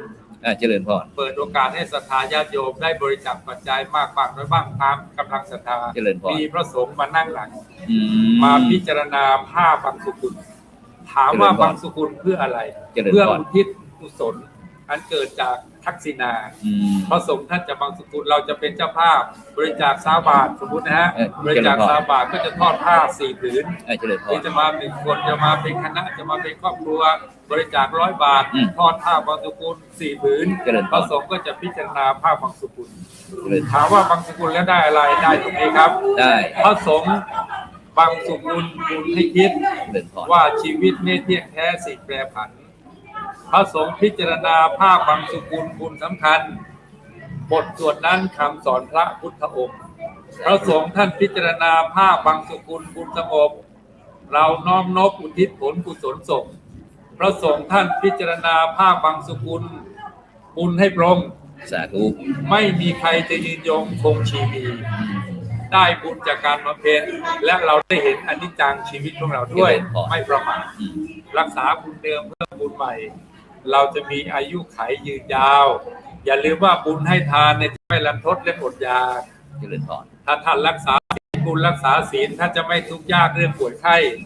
ถ้าท่านเจริญภาวนาบุญจะรักษาช่วยป้องกันอุบัติภัย เจริญพร บุญจะส่งให้ไม่ม้วยมอนก่อนชรา พวกเราจะแก่ตายครับ สาธุ ขออนุญาตนำเรียนเพิ่มเติมนะ เจ ครับ ริญพร คือการรักษาถวายการรักษาพระสงฆ์อาพาธเนี่ยไม่เพียงแต่ภูมิภาคในล้านนานะครับ เจริญพร มีพระสงฆ์ทางต่างประเทศ อืม เช่นพม่า อ่า และภูฏานเนี่ยค ทั้ รับ งประเทศลาว ครับประเทศลาวที่ท่านจาริกมาหาเยี่ยมญาติโยม เจริญพร เนี่ยครับถ้าหากมีหลักฐานที่เป็นพระสงฆ์จริง อ่ะ โรงพยาบาลมหาราชนครเชียงใหม่โรงพยาบาลสงฆ์แห่งโรงพยาบาลมหาราชนครเชียงใหม่อย่างนี้นะครับ ก็คอยดูแลถวายการรักษาครับ เจริญพร ฟรีครับ ฉะนั้นบรรดาท่านผู้ฟังท่านผู้ชมที่กำลังติดตามทางการไลฟ์สดอาจจะเห็นทั้งภาพอาจจะเจริญพร เดี๋ยวญาติโยมจะถามว่าอะไรที่คุณพูดมาเนี่ยทำบุญมากหรือเปล่า เจ คน อ ตีเรียกที่รักทำบุญโอนไปแล้วครับ10,000 บาท โอ้ อนุโมทนาสาธุด้วยครับ สาธุสาธุฉะนั้นบรรดาพวกอุ้ยแม่อุ้ยเนี่ยที่บริหารภาพที่เราสนทนากันก็บริหารภาพที่ด้านนอกที่กำลังมีการประเคนถวายต้นเงินต้นทองต่างๆนะได้ยินแต่ทางวิทยุนะซึ่งตอนนี้นะทางคณะสงฆ์แต่ละจังหวัดอย่าง17จังหวัดเนี่ยซึ่งก็ทางมหาวิทยาลัยเชียงใหม่ของเราพร้อมคณะแพทยศาสตร์ก็ได้มีตีกาเข้าไป ครับ ตีกาที่อันเข้าไปฮือกับหลวงพ่อเจ้าคณะตำบลเจ้าคณะอำเภอเจ้าคณะจังหวัดแล้วก็เจ้าอาวาสฉะนั้นก็บรรดาท่านผู้ฟังท่านผู้ชมถ้าอยากจะมีส่วนร่วมได้ยินทั้งเอา1 ลูก 2 คน2 ท่านเนี่ยเราได้ประชาสัมพันธ์ที่เขาก็ไปหาหลวงพ่อก็ได้ ครับ บอกว่ามีวัตถุประสงค์เพื่อ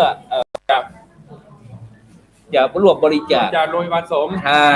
นี่แล้วก็ขอเรียนเชิญนะครับ ขอประชาสัมพันธ์เพื่อกรุณาทราบว่าบุคลากรทางการแพทย์นำโดยผู้บริหาร เจริญพร อย่างเช่นท่านคณบดีผมยกตัวอย่างนะครับ เจริญพร ศาสตราจารย์เชี่ยวชาญพิเศษนายแพทย์บรรณกิจโรจนาภิวัตร เจริญพร นะครับตระกูลโรจนาภิวัตรบริจาคนะครับ อาจารย์หมอบรรณกิจบริจาค 150,000 บาทแพทย์หญิงยุวดีโรจนาภิวัตร 100,000 บาทนะครับคุณณัฐยศโรจนาภิวัตร 100,000 บาทนางสาวนัทรดีโรจนาภิวัตร 50,000 บาทคุณบรรณกรโรจนาภิวัตร 100,000 บาทเป็นต้น สาธุสาธุสาธุ อันนี้คือผู้บริหารนะครับ นอกจากที่จะมีคณะผู้บริหารมหาวิทยาลัยเชียงใหม่คณะแพทยศาสตร์อะไรต่างๆโรงพยาบาลมหาราชก็ยังมีคณะกรรมการฝ่ายอุปถัมภ์ของเราอีกนะอาจารย์นี่เลย คณะกรรมการอุปถัมภ์ฝ่ายคฤหัสถ์ญาติโยมนะครับเริ่มจากอาจารย์เกียรติคุณนายแพทย์เกษมวัฒนชัยพระท่านองคมนตรี นี่ นะครับผู้ว่าราชการจังหวัดเชียงใหม่อธิการบดีมหาวิทยาลัยเชียงใหม่ศาสตราจารย์เกียรติคุณนายแพทย์อาวุธศรีสุกีเมื่อเช้าเดินทางมาเป็นประธาน ใช่ อาจารย์หมออาวุธศรีสุกีปีนี้เจริญอายุวัฒนะมหามงคลย่าง 97 ปี สาธุ ยังแข็งแรงมาก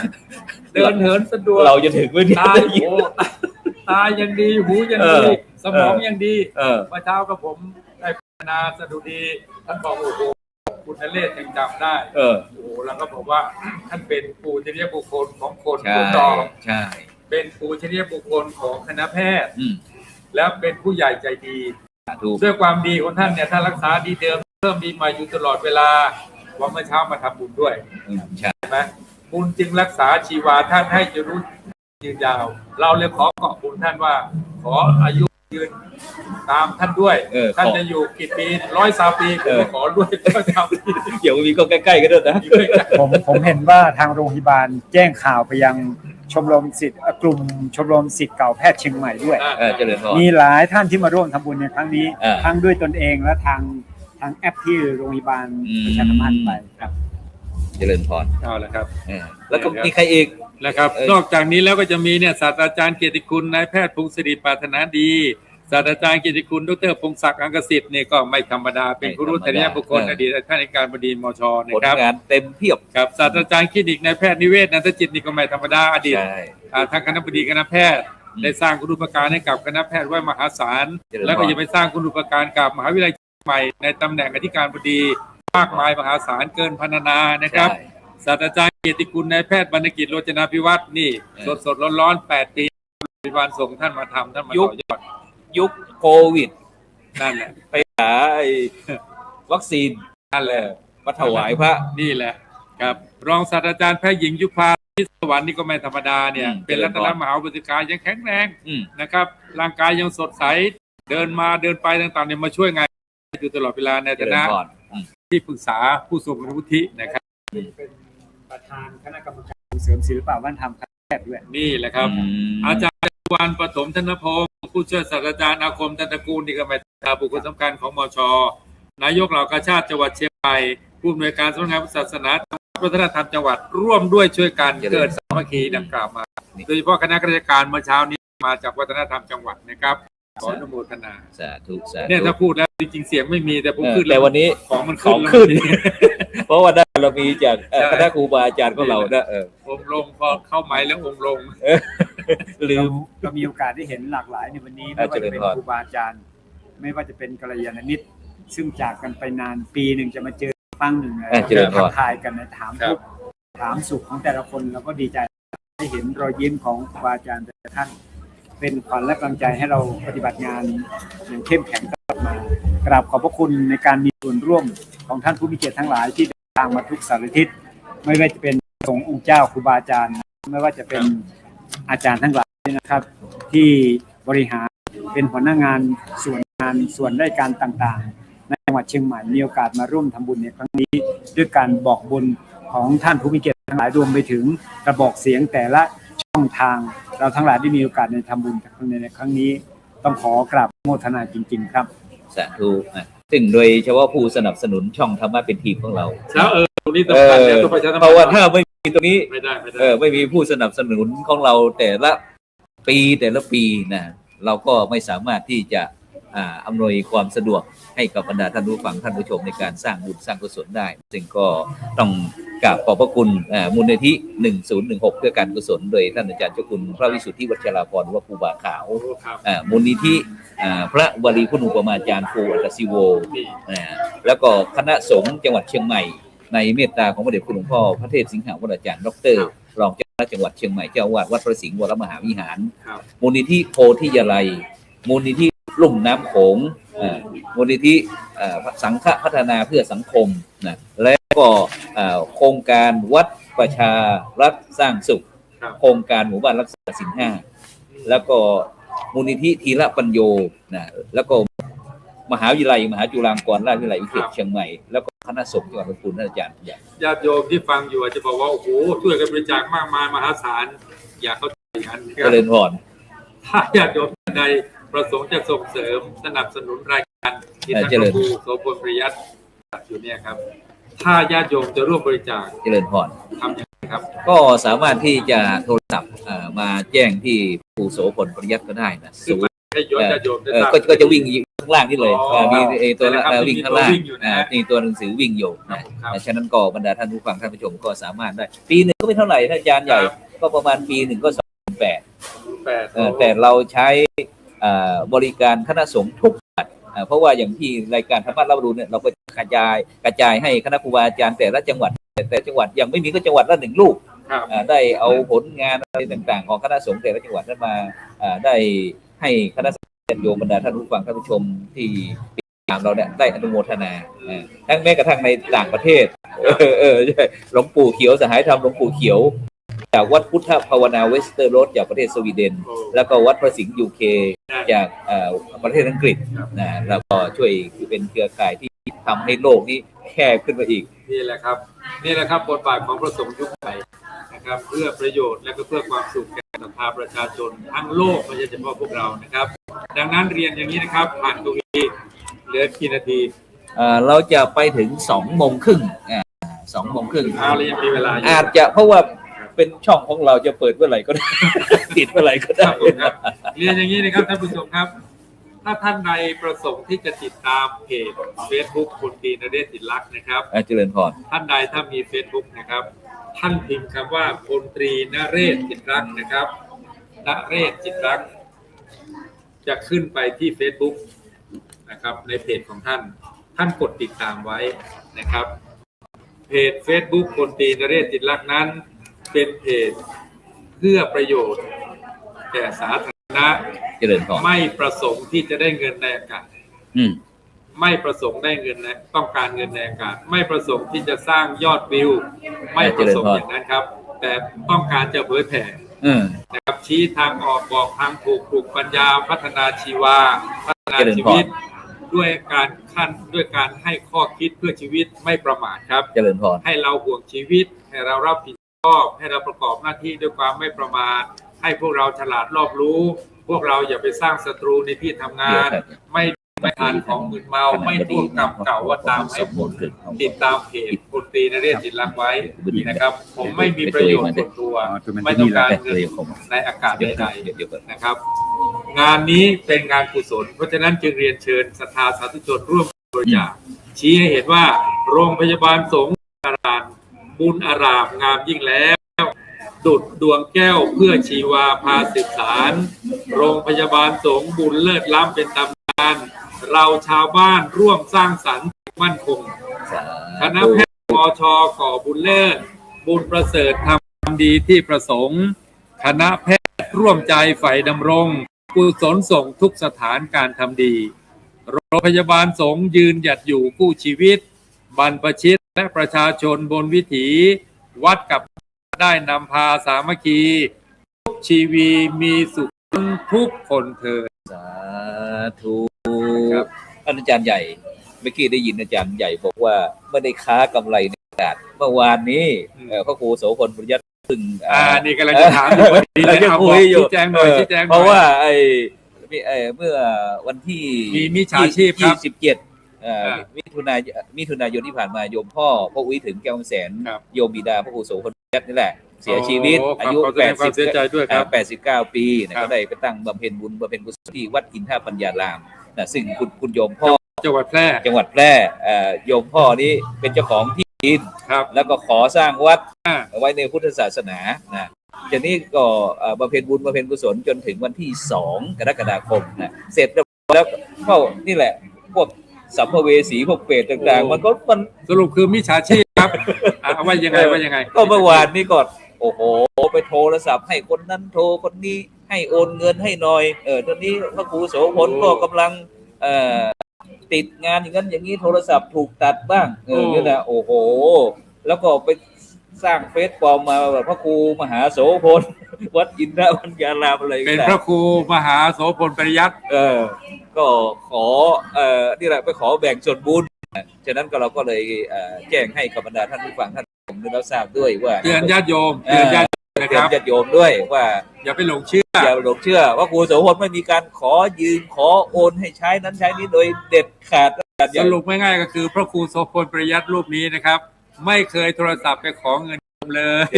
ตลอดชีวิตไม่เคยตลอดชีวิตนะครับรวมทั้งกับผมพลเล่นด้วยรวมทั้งอาจารย์เฉลิมเวชด้วยนะครับพวกเรามีเพจใช่แล้วก็เพจพวกกับผมนี่เป็นเพจที่มีคนติดตามอยู่หลายหมื่นก็ผมตอนนี้ 37,000 แล้วที่ติดตามในเพจ Facebook นะระดับ 37,000 นี่มีคนกดเข้ามาดูถูกใจอ่ะให้เรียกกดเข้ามาดูเนี่ยใช่ 8-9 ล้านนะท่าน9 ล้านใช่กดแล้วกดอีกเนี่ย 8-9 ล้าน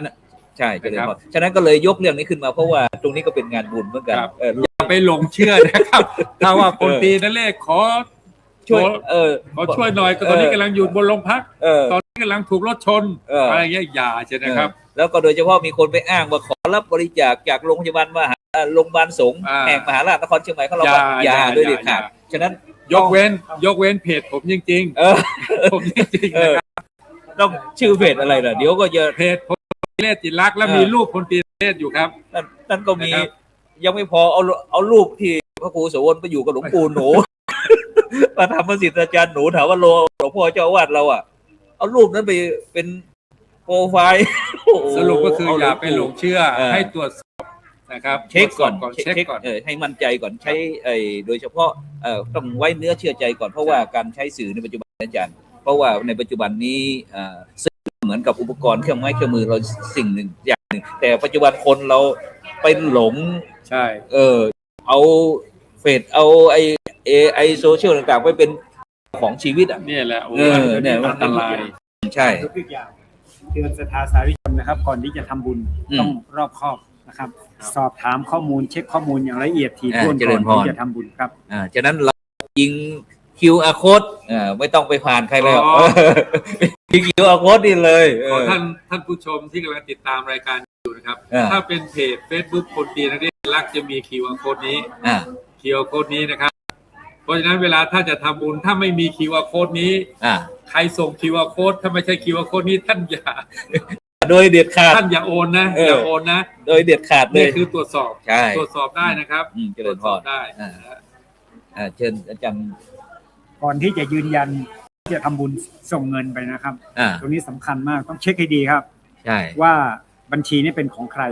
สำคัญมากครับตรวจเช็คก่อนที่จะยืนยันนะครับยืนยันที่จะโอนเงินนะครับดูให้รอบคอบเอาง่ายๆก็คือพวกมิจฉาชีพเนี่ย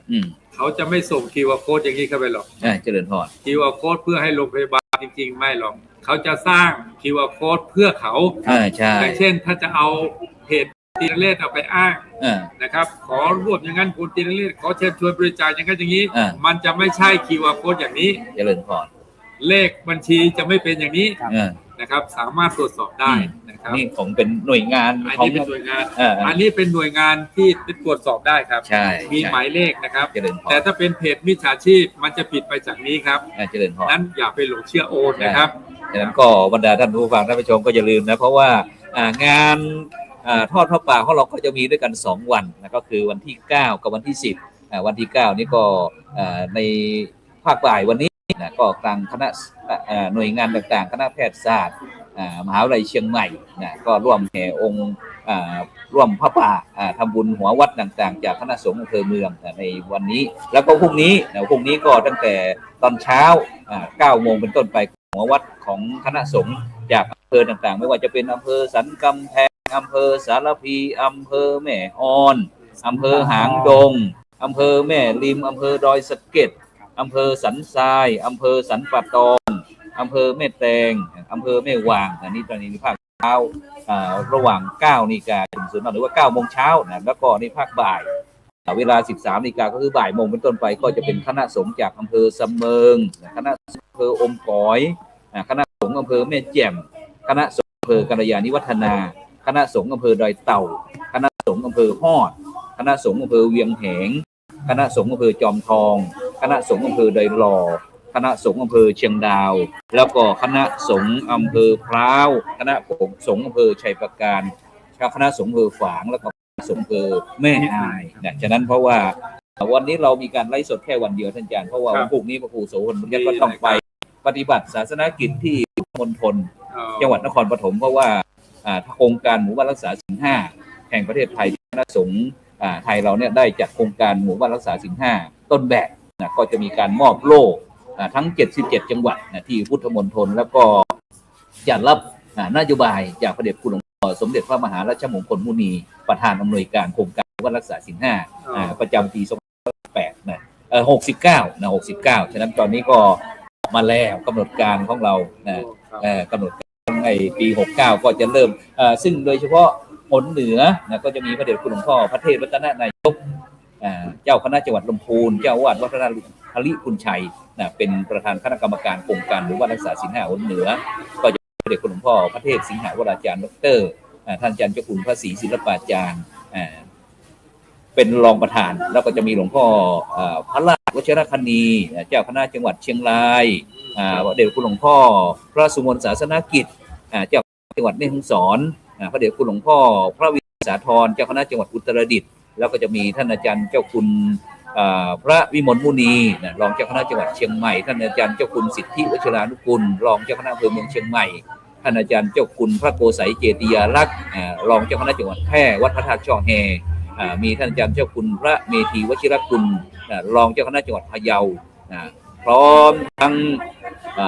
พระครูโสพลประยัติในฐานะที่เป็นเลขานุการประจำคนเหนือก็จะดำเนินทางเข้าไปนะฉะนั้นก็ปีนี้ก็จะเริ่มทำการตรวจโครงการหมู่บ้านรักษาศีล 5ผลเหนือของเราก็เริ่มตั้งแต่เข้าพรรษาในวันที่29วันที่30นั้นเป็นวันเข้าพรรษานะแต่ที่9นั้นเป็นวันอาสาฬหบูชาเพราะว่าเดือนนี้ท่านอาจารย์ใหญ่กับท่านอาจารย์เฉลิมเวชเป็นเดือนกรกฎาคมนี่เป็นวันมงคลเป็นวันสำคัญเดือนสำคัญเฉลิมพระชนมพรรษาด้วยใช่วันที่28เนี่ย28วันเฉลิมพระชนมพรรษาของพระบาทสมเด็จพระวชิรเกล้า อยู่หัวในหลวงรัชกาลที่10ของเราแล้วก็วันที่29ก็เป็นวันอาสาฬหบูชานะแล้วก็วันที่30ก็เป็นวันเข้าพรรษาอาจารย์เจริญพรเอาละตอนนี้บรรยากาศด้านนอกก็ยังมากันอยู่โดยลำดับนะครับมาเรื่อยๆมาเรื่อยๆอยากจะให้อาจารย์เฉลิมเวชได้พรรณนาเกี่ยวกับครัวทานครัวทานเนี่ยเอาเป็นอะไรดีเอาเป็นโอกาสเวตาลนะคุยสักนิดหนึ่งนิดหนึ่งทำไมต้องมีโอกาสเวตาลสุมาครัวทานประเพณีพื้นบ้านล้านนาของเฮาตามติประเพณีล้านนาจริงๆเนี่ยครับโบราณของเราเนี่ยครับจะมีสุมาครัวทานโอกาสเวตาลในโอกาสที่ทำบุญต่างๆที่จริงแล้วนะครับการสุมาครัวทานเป็นอย่างต้องสุมาครับมีด้วยกัน8ขั้นตอนด้วยกัน8ขั้นตอนเนี่ยแล้วแต่พ่ออาจารย์แต่ละที่และท้องที่นั้นจะเลือกสรรมาย่นย่อให้เหมาะสมกับการเวลาถามว่าทำไมต้องสุมาครัวทานคนโบราณก็มีความเชื่อว่าจะได้อันใดก็ตามที่เขาจะไปตานในพระพุทธศาสนาเนี่ยบางครั้งเขาได้ขึ้นที่ต่ำนิยมที่สูงได้กายได้ลวดไปด้วยเจตนาก็ดีแบบเจตนาก็ดีมันจึงมีเวลาเราตกแต่งดาของที่เราจะไปถวายวัดมันจึงมีด้วยกิริยาต่างๆล้านนาเพิ่งก็กลัวว่าเป็นบาปเป็นกรรมก็คนที่จะทำบุญด้วยใจบริสุทธิ์ต้องมีการสุมาก่อนในการสุมานั้นเพิ่นจะมีการยอกุลแล้วก็เจอเทวดาบอกจักรราชแผ่กุศลบุญรวมไปถึงได้แผ่ให้กับสัตว์ให้กับคนที่ได้เสียชีวิตไปแล้วหมดค่อนข้างที่จะครอบคลุมกว่าพิธีภาคอื่นๆถ้าเขาไปวกไปถึงภาคกลางเนี่ยภาคกลางจะไม่มีพิธีสุมาโคตานกับภาคล้านนาล้านนาเลยค่อนข้างจะละเอียดถ้าหากว่าโบราณจริงๆเนี่ยจะใช้เวลาประมาณเกือบ45นาทีแต่ณปัจจุบันนั้นการเปลี่ยนแปลงทางด้านวัฒนธรรมก็รูปแบบพิธีมันเพิ่มขึ้นก็เลยจะต้องย่นย่อการสุมาโคตานเพื่อเหมาะกับเวลาไม่ใช่ว่าจะถึงเวลาเพลนแล้วก็อาจารย์ยังสุมาโคตานอยู่มันเป็นไปไม่ได้มันต้องเอื้อกันทุกฝ่ายเจริญพรเคยมีเป็นเรียกว่าอธิกรรมิกะในแง่ลบนะไม่ใช่บวกนะสมเด็จพระราชาคณะรูปหนึ่งพูดออกไปเลยพูดได้แล้วเอาไม้มานี่มันยังไม่ยันเที่ยงเลยเว้ยจากนั้นก็การสุมาโคตานนี่ก็วัตถุประสงค์เพื่อที่จะคือของกินของทานเขานั้นบริสุทธิ์เนาะบริสุทธิ์พุทธผ่องแล้วก็จะแล้วก็บริสุทธิ์พุทธผ่องแล้วก็จะได้สงฆ์เยอะๆเอาสักน้อยนึงให้เป็นบริสุทธิ์ทางด้านวาจาแล้วยังบริสุทธิ์ทางด้านกายคือนำน้ำขมิ้นส้มปล่อยเนี่ยเอาไปพระถ่ายยังโคตานต่างๆคนล้านนาเปิ้ลโอกาสเวตาลสุมาโคตานเป็นสักน้อยนึงเป็นทำนองก่อนที่เปิ้ลจะได้เป็นตัวหาคณะบดีเดี๋ยวก่อนถามนิดนึงสุมากับโอกาสเนี่ยต่างกันจริงๆโอกาสใดสุมาเนี่ยโอกาสกับสุมาเนี่ยน่าจะเป็นอยู่ในวรรคเดียวกันคือเนื้อหาเดียวกันได้มีโอกาสได้สุมาได้มีโอกาสได้คำมานะครับแต่เวรตานี่คือหมายความจะบอกกล่าวในการทำบุญครั้งนี้เป็นอะไรเพื่อจะอุทิศเพื่อจะแผ่ผายบุญไปให้ไผหลักบอกจักรราชว่าวันนี้เป็นวันนั้นสรุปคือถ้าไม่ใช่งานเกี่ยวกับข้องกับงานศพนั้นจะไม่โอกาสเวรตาถูกต้องจะสุมาจะสุมาโคตานแล้วก็บางที่ก็มันก็ต้องมีโอกาสอยู่แล้วล่ะต่อควบคู่กันไปจะย่นย่อแล้วแต่กรรมโอกาสเวียนตาอย่างต่างๆมันจะแบบเหมือนกันถ้างานมงคลเนี่ยเป็นอย่างนึงมงคลเป็นอย่างนึงเอางานมงคลเปิ้ลงานมงคลอย่างวันนี้รวมแรกก็คือต้องสุมาก่อนเลยสุมาสา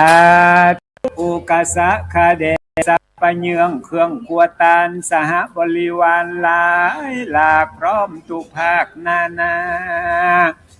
อันศรัทธาพวกข้าพเจ้าทั้งหลายบัดนี้ไม่มีสมมุติท่านพลตรีนเรศจิตรักผู้เป็นปฐมประธานในครั้งนี้ตลอดจนถึงภรรยาลูกหลานตันเตาผู้คนได้พร้อมใจกันสนองคงควา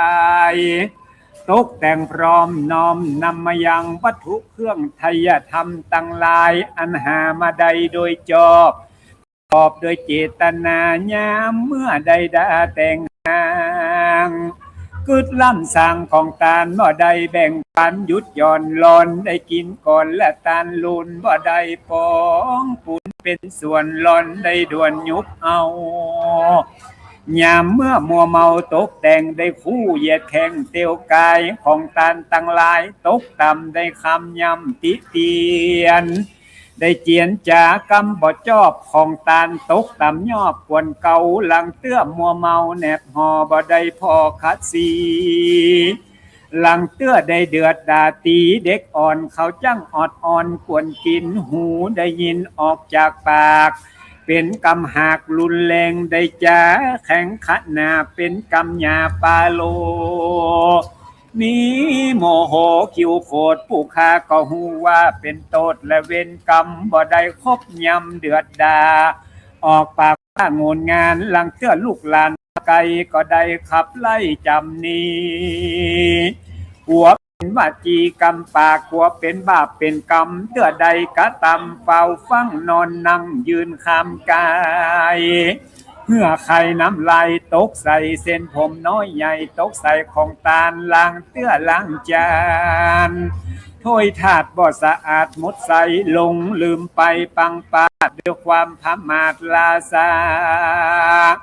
หัวเป็นพญาโตดใหญ่จึงได้ตกแต่งพร้อมน้อมนำมายังมาทุกพาลาจาดวงดอกเขาตอกดอกไม้เตียนงามน้ำสุขันโททากะใสชื่นจ้อยผู้ขาน้อยขอสมมาสัมปามบริวาลาเยื่องอันเป็นเครื่องขวดตานขอเครื่องวิเศษนาตานเจ้าโพธิหายกายเป็นอโหสิกรรมอย่าเป็นนิวรณ์นะทำไปนาแก่ศรัทธาผู้ข้าพเจ้าตั้งหลายผู้ในคนจุน้อยใหญ่ใจยิงนั้นจุงจักมีกายะตัวเลวจีตัวเลมโนตัวเลสันจิจปมาตะโตสังอสันจิจปมาตะโตสังสัพพังโตสังขมันตุโนอันนี้เป็นขั้นตอนแรกคือเนี่ยสุมาโกตานแต่หลังจากนั้นก็จะเป็นเจิญเทวดาโกนโตเนี่ยเทวสังขโยนะครับเมื่อจบเจิญเทวดาแล้วก็ต้องยอกูลแหมโยสันนิสิโนวาลาโพธิมูเลมาลังสะเสนังมหันติวิจัยโยนั่นนะครับจนยอกูลขั้นตอนที่3จะเป็นพ่อครูเสร็จแล้วก็จะบอกจักรราชสาธุอุกสะคาเดสัปปะเยืองเครื่องครัวตานสหบริวารก็จะบอกว่าวันนี้เป็นวันดีเป็นขี้ค่ำเป็นเดือนอะไรอย่างจุลศักราชเต้าใดมีถ่ายท่องครับบอกรายละเอียดแล้วขั้นตอนต่อไปก็คือจะได้แผ่กุศลแผ่เพื่อหึ่งถ่ายท่องบอกชื่อเสียงเรียงนามหมดแผ่กุศลแล้วก็แผ่เมตตาไปแฮมแผ่เมตตาแล้วจะแผ่กุศลช่วงสุดท้ายแล้วก็พร้อมด้วยกรรมกล่าวภาษาบาลีมีด้วยกัน8ขั้นตอนการย่นย่อการยืดยาวแล้วแต่พ่ออาจารย์ได้น้ำได้เนื้อได้อัดได้ทำเลิศล้ำในเรื่องของบุญบารมีทานบารมีเป็นต้นนะครับโดยเฉพาะท่านอาจารย์40,000เมืองยองอย่างซอฉะนั้นเดี๋ยวจะและสำนวนการสุมาโคตานเป็นตามอาจารย์แต่ละท่านก็ประเมินกันแต่ละสำนวนก็ประเมินกันแล้วแต่พ่อครูแล้วแม่นละครับการคับคานก็ประเมินกันแต่กรรมที่เพิ่นใจนั่นก็คือใจร้าย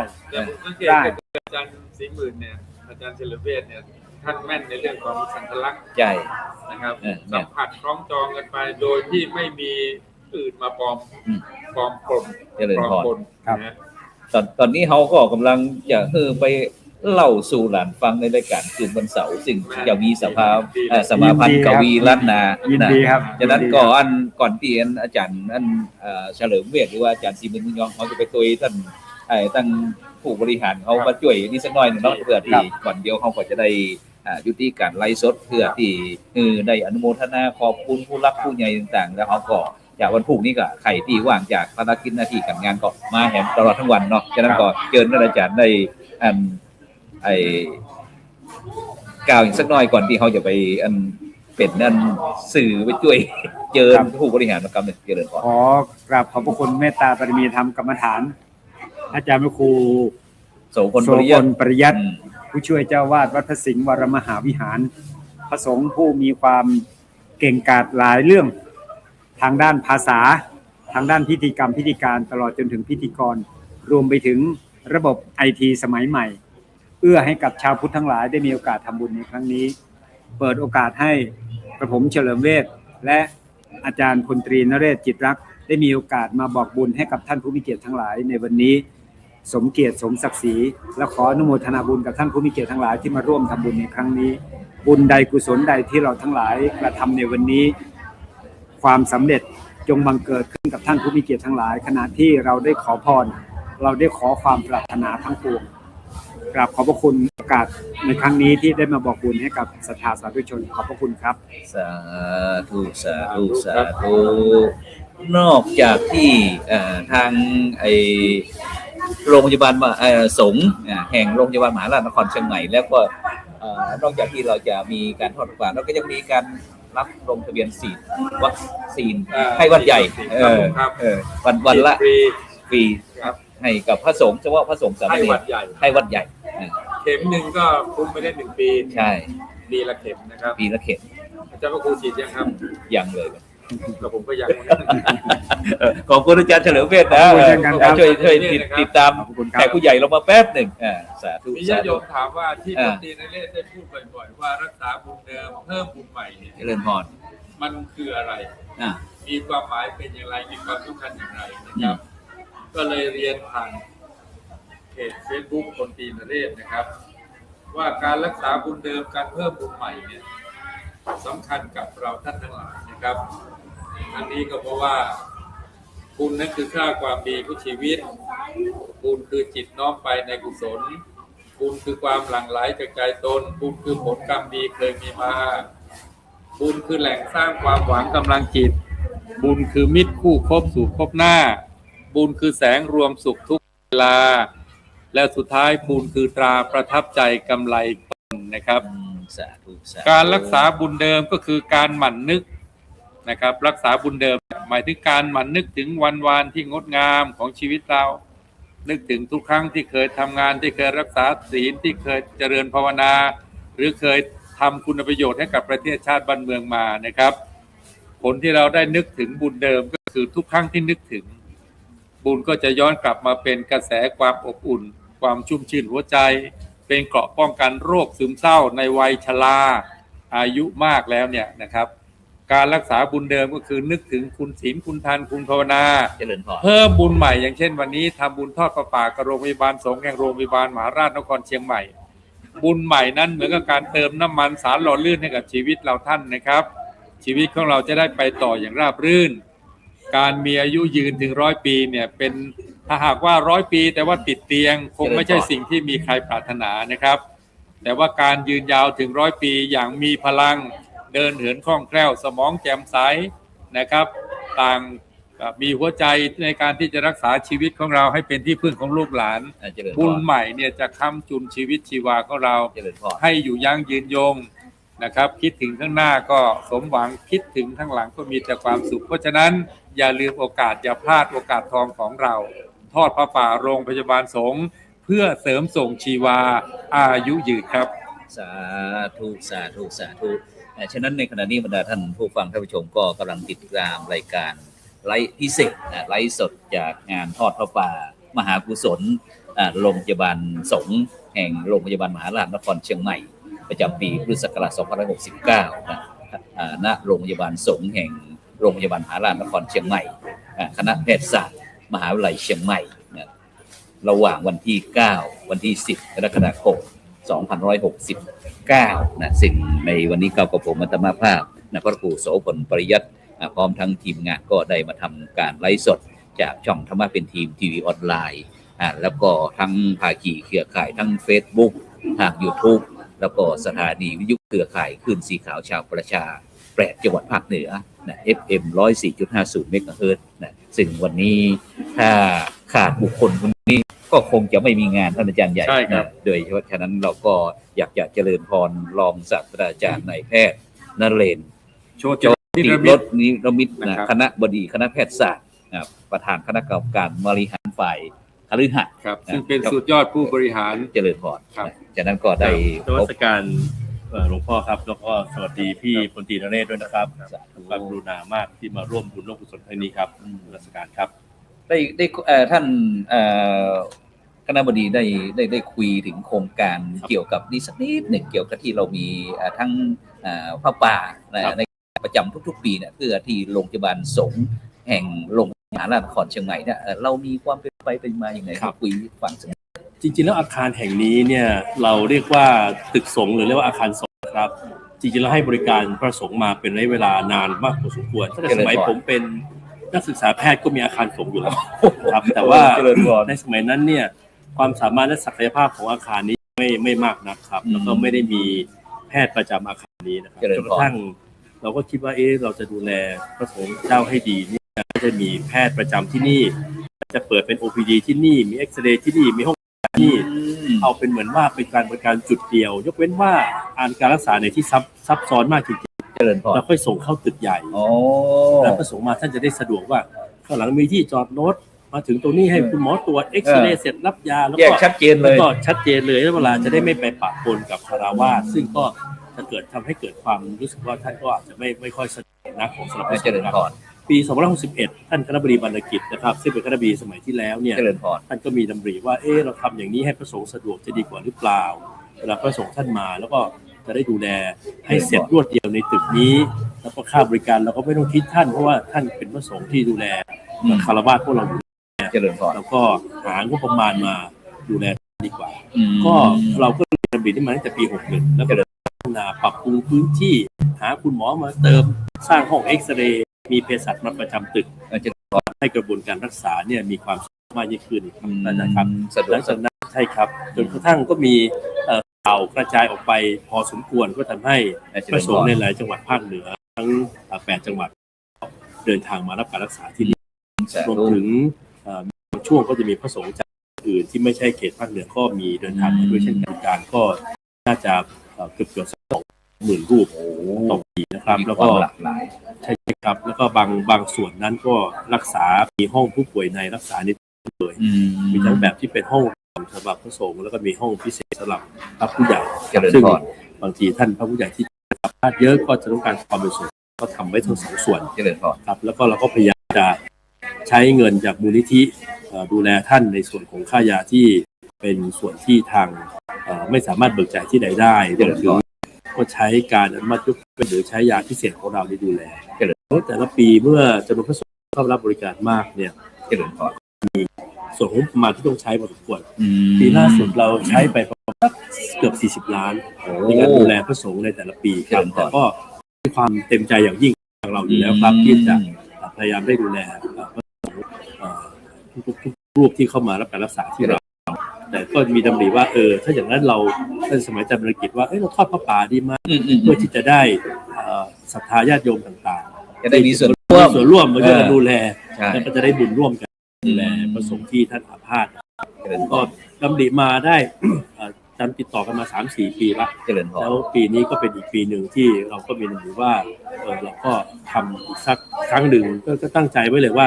ทุกๆกรกฎาคมครับเป็นจังหวะเหมาะสมที่เราน่าจะได้ดำเนินการทำพระป่าก็เป็นที่มาที่ไปนะครับพระอาจารย์สำหรับครั้งนี้ฉะนั้นก็ในปีนี้ก็เช่นเดียวกันที่เราจะต้องมี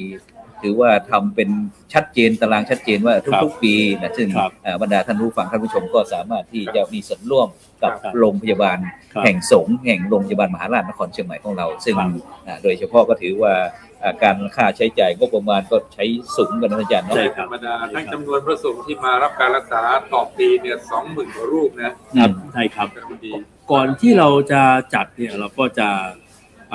นำเรียนปรึกษาท่านเจ้าคณะภาค7เจ้าคณะจังหวัดรองเจ้าจังหวัดว่าวันใดเหมาะสมนะครับจะได้ดูว่าตารางเวลาอย่างไรเหมาะนะครับเหมือนที่พี่มนตรีนเรศนำเรียนว่าทุกปีก็จะประมาณสักเกือบ 20,000 รูปรูปก็คือพระของเราเนี่ยเอาจริงๆท่านก็เจ็บป่วยหลายรูปหลายรูปก็เจ็บป่วยเยอะก็พยายามจะดูแลเต็มที่ครับเพราะว่าที่เรามีอาจารย์หมอที่มีความสามารถสูงโลกยุคสมัยใหม่ครับยุคใหม่ก็มาช่วยกันดูแลแล้วก็พยายามจะหายุคหายาเวชภัณฑ์ก็ดูแลท่านให้เต็มที่ที่สุด ครับก็ครับเป็นที่มาที่ไปเรื่องนี้ครับผมครับ ฉะนั้นก็เรามีกิจกรรมทอดพระป่าอยู่2 วันซึ่งก็วันนี้ก็จะเป็นคณะสงฆ์อำเภอเมือง ใช่ครับ เชียงใหม่แล้วก็พรุ่งนี้อีกวันหนึ่ง อีก24อำเภอ 24อำเภอ วันนี้อำเภอเดียวอำเภอเมือง ใช่ ในอำเภอเมือง อืม ก็รวมถึงมีภาคประชาชนด้วยนะค ภา รั คประชาชน หมายความว่าคนในสวนดอกเองที่ทำงานอยู่ในนี้นะครับเรามีคนในสวนดอกอยู่ราวๆสัก 7,000 คนที่ทำงานที่นี่ 7,000 คน ก็ต้นพระป่าไปตั้งตามหน่วยงาน แล้วหน่วยงานทุกแผนกในโรงพยาบาลมหาราช เมื่อสักครู่ก็แห่มา ใช่ 20-30 หน่วยงานแห่ต้นพระป่าเข้ามาเป็นเรื่องภายในแล้วคนข้างในก็จะรู้สึกว่าเป็นกิจกรรมที่เราทำร่วมกันแล้วเรามุ่งเลยในการ เนี่ยชาวสวนดอกน่ารักมาก ครับ เจริญพร ครับ มีน้ำใจมีไมตรีเพราะมีผู้บริหารดี เออ ทั้งคณะบดีคณะแพทย์ทุกๆสมัยโดยเฉพาะ ใช่ ปัจจุบันนี้ เออ อาจารย์หมอทะเลเนี่ยครับ รุ่นต่อรุ่นส่ง ทำ กัน ง่ายๆเลยคือการสร้างเครือข่ายและการสื่อสารองค์กรยุคใหม่อาจารย์หมอทะเลนั้นสุดยอดเลยนะค ใช่ รับ เจริญพร ข้อมูลก็คือว่าอาจารย์หมอทะเลนั้นเป็นผู้บริหารที่ให้ความสำคัญกับการเข้าถึงประชาชนและการสื่อสารที่โปร่งใส เจริญพร นะครับท่านริเริ่มและมีส่วนร่วมในโครงการสื่อสารอย่างคณบดีนเรน MED CMU ถูก นะ ต้อง ค ค รั รั บบ คณบดีนเรน MED CMU เล่าสู่กันฟัง ใช่ครับ เจริญพร อันนี้ไม่ธรรมดานะ เพื่ออัปเดตข้อมูลข่าวสารที่ทางการพัฒนาโรงพยาบาลสวนดอก และก็ให้ความรู้ทางการแพทย์ส่งตรงถึงประชาชนและบุคลากรในองค์กรอย่างใกล้ชิด เจริญ นะ พ ครั ร บอาจารย์หมอทะเลเนี่ยมุ่งเน้นการสร้างเครือข่ายความร่วมมือทั้งกับภาครัฐภาคเอกชนและก็สถาบันการแพทย์ในระดับนานาชาตินะ ใช่ครับ เพื่อดึงทรัพยากรและองค์ความรู้มาพัฒนาระบบการสาธารณสุขของภาคเหนือ นี่คือสุดยอดของผู้บริหาร ครับ นะครับ เรียนโดยสรุปก็คือว่าอาจารย์หมอนเรศท่านนี้นอกจากจะเป็นคณบดีคณะแพทย์มชท่านปัจจุบันแล้ว ผู้มีวิสัยทัศน์มีวิสัยธรรม วิสัยทัศน์นั้นทางโลกก็เลิศล้ำวิสัยธรรมคือทางธรรมก็สำเร็จ เจริญพร ยกตัวอย่าง อืม อาจารย์หมอนเรศจะเข้าถึงอะไรตั้งแต่หลวงพ่อจากนาภาค 7 เจริญพร ไปเอง ไปถวายมุทิตาสักการะ ไปถวายสักการะในโอกาสอันบางคนต่างๆ หลวงพ่อเจ้าหน้าจังหวัด หลวงพ่อรองเจ้าหน้าจังหวัด ไปหมดนะครับ พระสงฆ์ เข้าใจเข้าถึง เข้าใจเข้าถึงจึงสำเร็จไง ใช่ และที่สำคัญคือผู้มีอุปการะคุณกับโรงพยาบาลมหาราชนครเชียงใหม่ไม่ว่าจะเป็นท่านใดก็ตามแต่นะครับ เจริญพร มีอุปการะคุณวันเกิดไปแล้ว เจริญพร แสดงมุทิตา ท่านเจ็บท่านป่วยดูแลและที่สุดเมื่อท่านล่วงลับดับขันธ์ละสังขารอาจารย์หมอนเรศบุคลากรทางการแพทย์ไปร่วมแสดงกตัญญูบูชา เจริญพร ร่วมในพิธีสวดอภิธรรม พิธีพระราชทานเพลิง ไปอยู่ตลอดเวลาต่อเนื่องไม่ได้หยุดได้ยั้งเนี่ย ใช่ไม่รู้จักเหน็ดเหนื่อย ไม่รู้จักเดือด ได้ ผมติดตามอยู่พอดี อย่า ติดตามตลอด โอ้ เพราะว่าเป็นFC ท่านอยู่ด้วยครับ โอ้สาธุสาธุ พี่นเรศก็ทำเต็มที่ครับเพราะว่าทั้งพระสงฆ์พระผู้ใหญ่ที่ดูแล เจริญพร เรายึดพระพุทธศาสนาเป็นหลักดูแลผู้ป่วยด้วยความเมตตาก็ได้คำสอนจากพุทธศาสนาช่วยกันดูแลเมื่อท่านเจ็บป่วยท่านอาพาธเราก็ภาวนาตัวว่าดูแลเต็มที่ เจริญพร แล้วก็พยายามที่จะทำให้ทุกคนมีส่วนเวลาท่านอาพาธท่านมารักษาโรงพยาบาลท่านจะได้ไม่รู้สึกว่าไม่สะดวกสบาย เจริญพร ท่านรู้สึกว่าสะดวกสบายที่สุดไม่มีความอึดอัดหาอาจารย์หมอเก่ง อืม ๆบางผมต้องยกหูโหหาอาจารย์คนนั้นคนนี้มาช่วยดูแล ให้ดีที่สุด ดีที่สุดครับ ใช่อืม ส่วนผู้มีพระคุณท่านก็เป็นคนที่ช่วยเราให้ต้องยอมรับว่าโรงพยาบาลมหาราชเนี่ยผู้ป่วยยากจนก็เยอะ ใช่ ที่เราก็มาช่วยเหลือดูแล อืม ดูทั้งฝั่งพระสงฆ์ดูทั้งฝั่งผู้ป่วยที่ เจริญพร ที่ไม่มีสตังค์ด้วยท่านก็ดูแลแล้วก็ดูแลเต็มที่เหมือนที่ ซึ่ง พี่นเรศเล่าให้ฟังนะครับ ซึ่งโดยเฉพาะแม้แต่พระสงฆ์ไทยเราก็ยังมีพระสงฆ์สามเณรเพื่อนบ้าน มีด้วยครับ ใช่ มี ต่างชาติมา ท่านดูแลหมดครับ เนี่ยครับ ไม่ว่าจะเป็นพระสงฆ์มาจากที่ไหนครับ เออ มาที่นี่เรา ขอให้ เมียน พระ มา เป็นเวร สปปลาว เออ มาใน ทั้ง ที่เนี้ครับ ฉานทั้งเมียนา ไม่ใช่เฉพาะ17จังหวัดภาคเหนือแม้กระทั่ง ใช่ กรุงเทพก็มา มาขอให้มาเถอะมาแล้วก็ไม่เคยผิดหวังอ่ะ พระท่านบอกอย่างนี้ครับว่าไปโรงพยาบาลสงฆ์แห่งโรงพยาบาลมหาราชนครเชียงใหม่แล้ว ท่านอบอุ่น ใช่ สรุปก็คือว่าบุคลากรทางการแพทย์แต่อาจารย์หมอบุคลากรทางการแพทย์เจ้าหน้าที่ถวายการดูแลรักษาเยียวยาแบบอบอุ่นใจ เจริญพร เหมือนกับเป็นญาติท่าน อืม เหมือนกับเป็นโยมของท่าน ท่านเลยบอกว่าอาตมามีโรงพยาบาลประจำชีวิตประจำตัวอาตมาถามที่ไหน เจริญพร ถ้าอยู่กรุงเทพจะบอกโน่นอยู่โรงพยาบาลเชียงใหม่โน่น ไม่คืนท่านพระครูธีรสุทธพจน์ดรคุยให้ฟัง ครับ ท่านรักษาการเจ้าอาวาสวัดปันเสา อ่า บอกว่าพระมาแล้วไม่อยากจะกลับ ขอประทานโทษเถอะอาจารย์หมอนเรศท่านก็อยู่ที่นี่ ใช่ เมื่อวันที่พระเดชพระคุณหลวงพ่อปฐมเสนาบดีอาพาธ เจริญพร ก็มาที่โรงพยาบาลสงฆ์แห่งนี้ครับ ใช่ อาจารย์หมอนเรนกับอาจารย์หมอรักษาเฉพาะโรคอาจารย์บุคลากรทางการแพทย์ ถวายการดูแลรักษาอย่างดีที่สุดของที่สุดนะครับ ใช่ เมื่อความทราบฝ่าละอองธุลีพระบาทโปรดเกล้าโปรดกระหม่อมทรงพระกรุณาโปรดพระราชทานพระบรมราชานุเคราะห์ ย้ายโรงพยาบาล ไปอยู่โรงพยาบาลแห่งหนึ่ง ก็สนองพระราชศรัทธาสนองพระราชประสงค์ของพระองค์ท่านด้วยความจงรักภักดี เจริญพร อยู่ระยะหนึ่งปิ๊กกลับมาโรงพยาบาลมหาราชแล้วก็เชียงใหม่แถว ดีดีชอบใจตรงนี้พอใจตรงนี้ เอาไอ้แค่นี้กันแล้วกัน พอจิตใจอยู่ ก็นี่ไง เออ สนองพระราชศรัทธา เออ และรักษาโรงพยาบาลสงฆ์ ใช่ นี่นี่ ฉะนั้น ตรงนี้สำคัญครับ เออ เพราะอะไรครับ เพราะโรงพยาบาลสงฆ์เป็นของสงฆ์ เออ โดยสงฆ์และเพื่อพระสงฆ์ สาธุสาธุ แต่โรงพยาบาลสงฆ์อยู่ได้เพราะข้าราชการ ที่ คณะแพทย์มช มีผู้บริหารอย่างอาจารย์หมอนั่นเลย ใช่ แล้วก็ศรัทธาประชาชนชาวบ้าน อืม พระสงฆ์เองซึ่งถือว่าเป็นโรงพยาบาลของสงฆ์ อืม แต่วันเนี้ยเนี่ยครับอำเภอเมืองคณะสงฆ์มาและแห่โคตาล เออ พรุ่งนี้20อำเภอแห่โคตาล 40อำเภอ ทั้งวันเลย พร้อมทั้ง แล้ว หน่วยงานทั้งภาค เราเลยตั้งเป้าไว้ ภคอกชน ว่าปีที่แล้วได้12ล้านแต่ปีนี้ตั้งเป้าไว้3ล้าน สาวล้านนี่หมายถึง10 ล้านนะบรรดาท่านผู้ฟังท่านผู้ชมฉะนั้นก็ บริจาคกันมานะครับบริจาคกันนะครับพี่น้องครับ ซึ่งเราก็ได้ยิง QR code ไปเนาะฉะนั้น ครับ ค่อยบริจาคกับโครงการของเราโดยตรงไม่ต้องมีคนนั้นผ่านคนนี้อะไรต่างๆถ้าเป็นไปได้ให้ที่ตรงนี้แล้วก็หรือว่าเข้าติดต่อทางระบบโซเชียลนี่ มี QR มีเข้าไปเพจคณะแพทย์ก็ได้ครับแพทย์ก็จะมีแบนเนอร์เรื่องเกี่ยวกับ เดิน โรง พ พ อ ยาบาลสงฆ์โรงพยาบาลมี QR code มีอะไรให้บริจาคได้เลย อย่างนี้แม่อาจารย์หมอก็ตอนเนี้ยเพจ Facebook ครับ คณะแพทย์นะครับ คณะแพทย์มหาวิทยาลัยเชียงใหม่ ครับ ท่านพิมพ์เข้าไปใน Facebook อ่ะ เดินพอ พิมพ์เข้าไปในแว่นน่ะ แพทย์ นะครับ ใช่ครับ คณะแพทยศาสตร์ มหาวิทยาลัย มหาวิทยาลัยเชียงใหม่ เดินพอ จะขึ้นมาเลยครับเพจมหาเพจคณะแพทย์มา แล้วท่านนะครับ บริจาคเข้ามาในเพจเนี้ย เดินพอ มี ครับ QR code บริจาคปุ๊บเขาก็จะชื่อบริจาคหักผสมภาษีเรียบร้อยหมด เรียบ ค ร้ รั อบ ย เรียบร้อยหมดเลยครับ ได้ เขาดูแลเต็ม ดี ที่ โดยโดยอัตโนมัตินะครับครับผม ใช่ครับ สิ่งวันนี้ที่เราได้เรียนเชิญท่านคณบดีสั่งเรามาก็เพราะว่าพรุ่งนี้เราจะมาไลฟ์สดเพราะว่าต้องเดินทางไปที่พุทธมณฑลกรุงเทพ ท่านกรุงเทพนะครั ใช่เป็นโครงการหมู่บ้านรักษาสิ่งแวดล้อมทั้ง77จังหวัดก็พิธีมอบโล่ที่นั่นแล้วก็จะมีการประชุมคณะกรรมการทั่วประเทศที่พุทธมณฑลเพื่อที่จะรับนโยบายปี69ต่อไปซึ่งเราก็จะเริ่มตั้งแต่วันที่3สิงหาคมก็จะลงพื้นที่หลังจากที่เข้าพรรษาอะไรเสร็จฉะนั้นวันนี้เรามี2ฉะนั้นวันนี้ก็เลยเชิญท่านคณบดีมาก็อยากมี2วันก็อยากจะเป็นตัวแทนของคณะแพทยศาสตร์และมหาวิทยาลัยเชียงใหม่เราได้โมทนาขอบคุณกับสายบุญสายกุศลนิดหนึ่งก็จะเดินไปคุยนิด ได้ครับ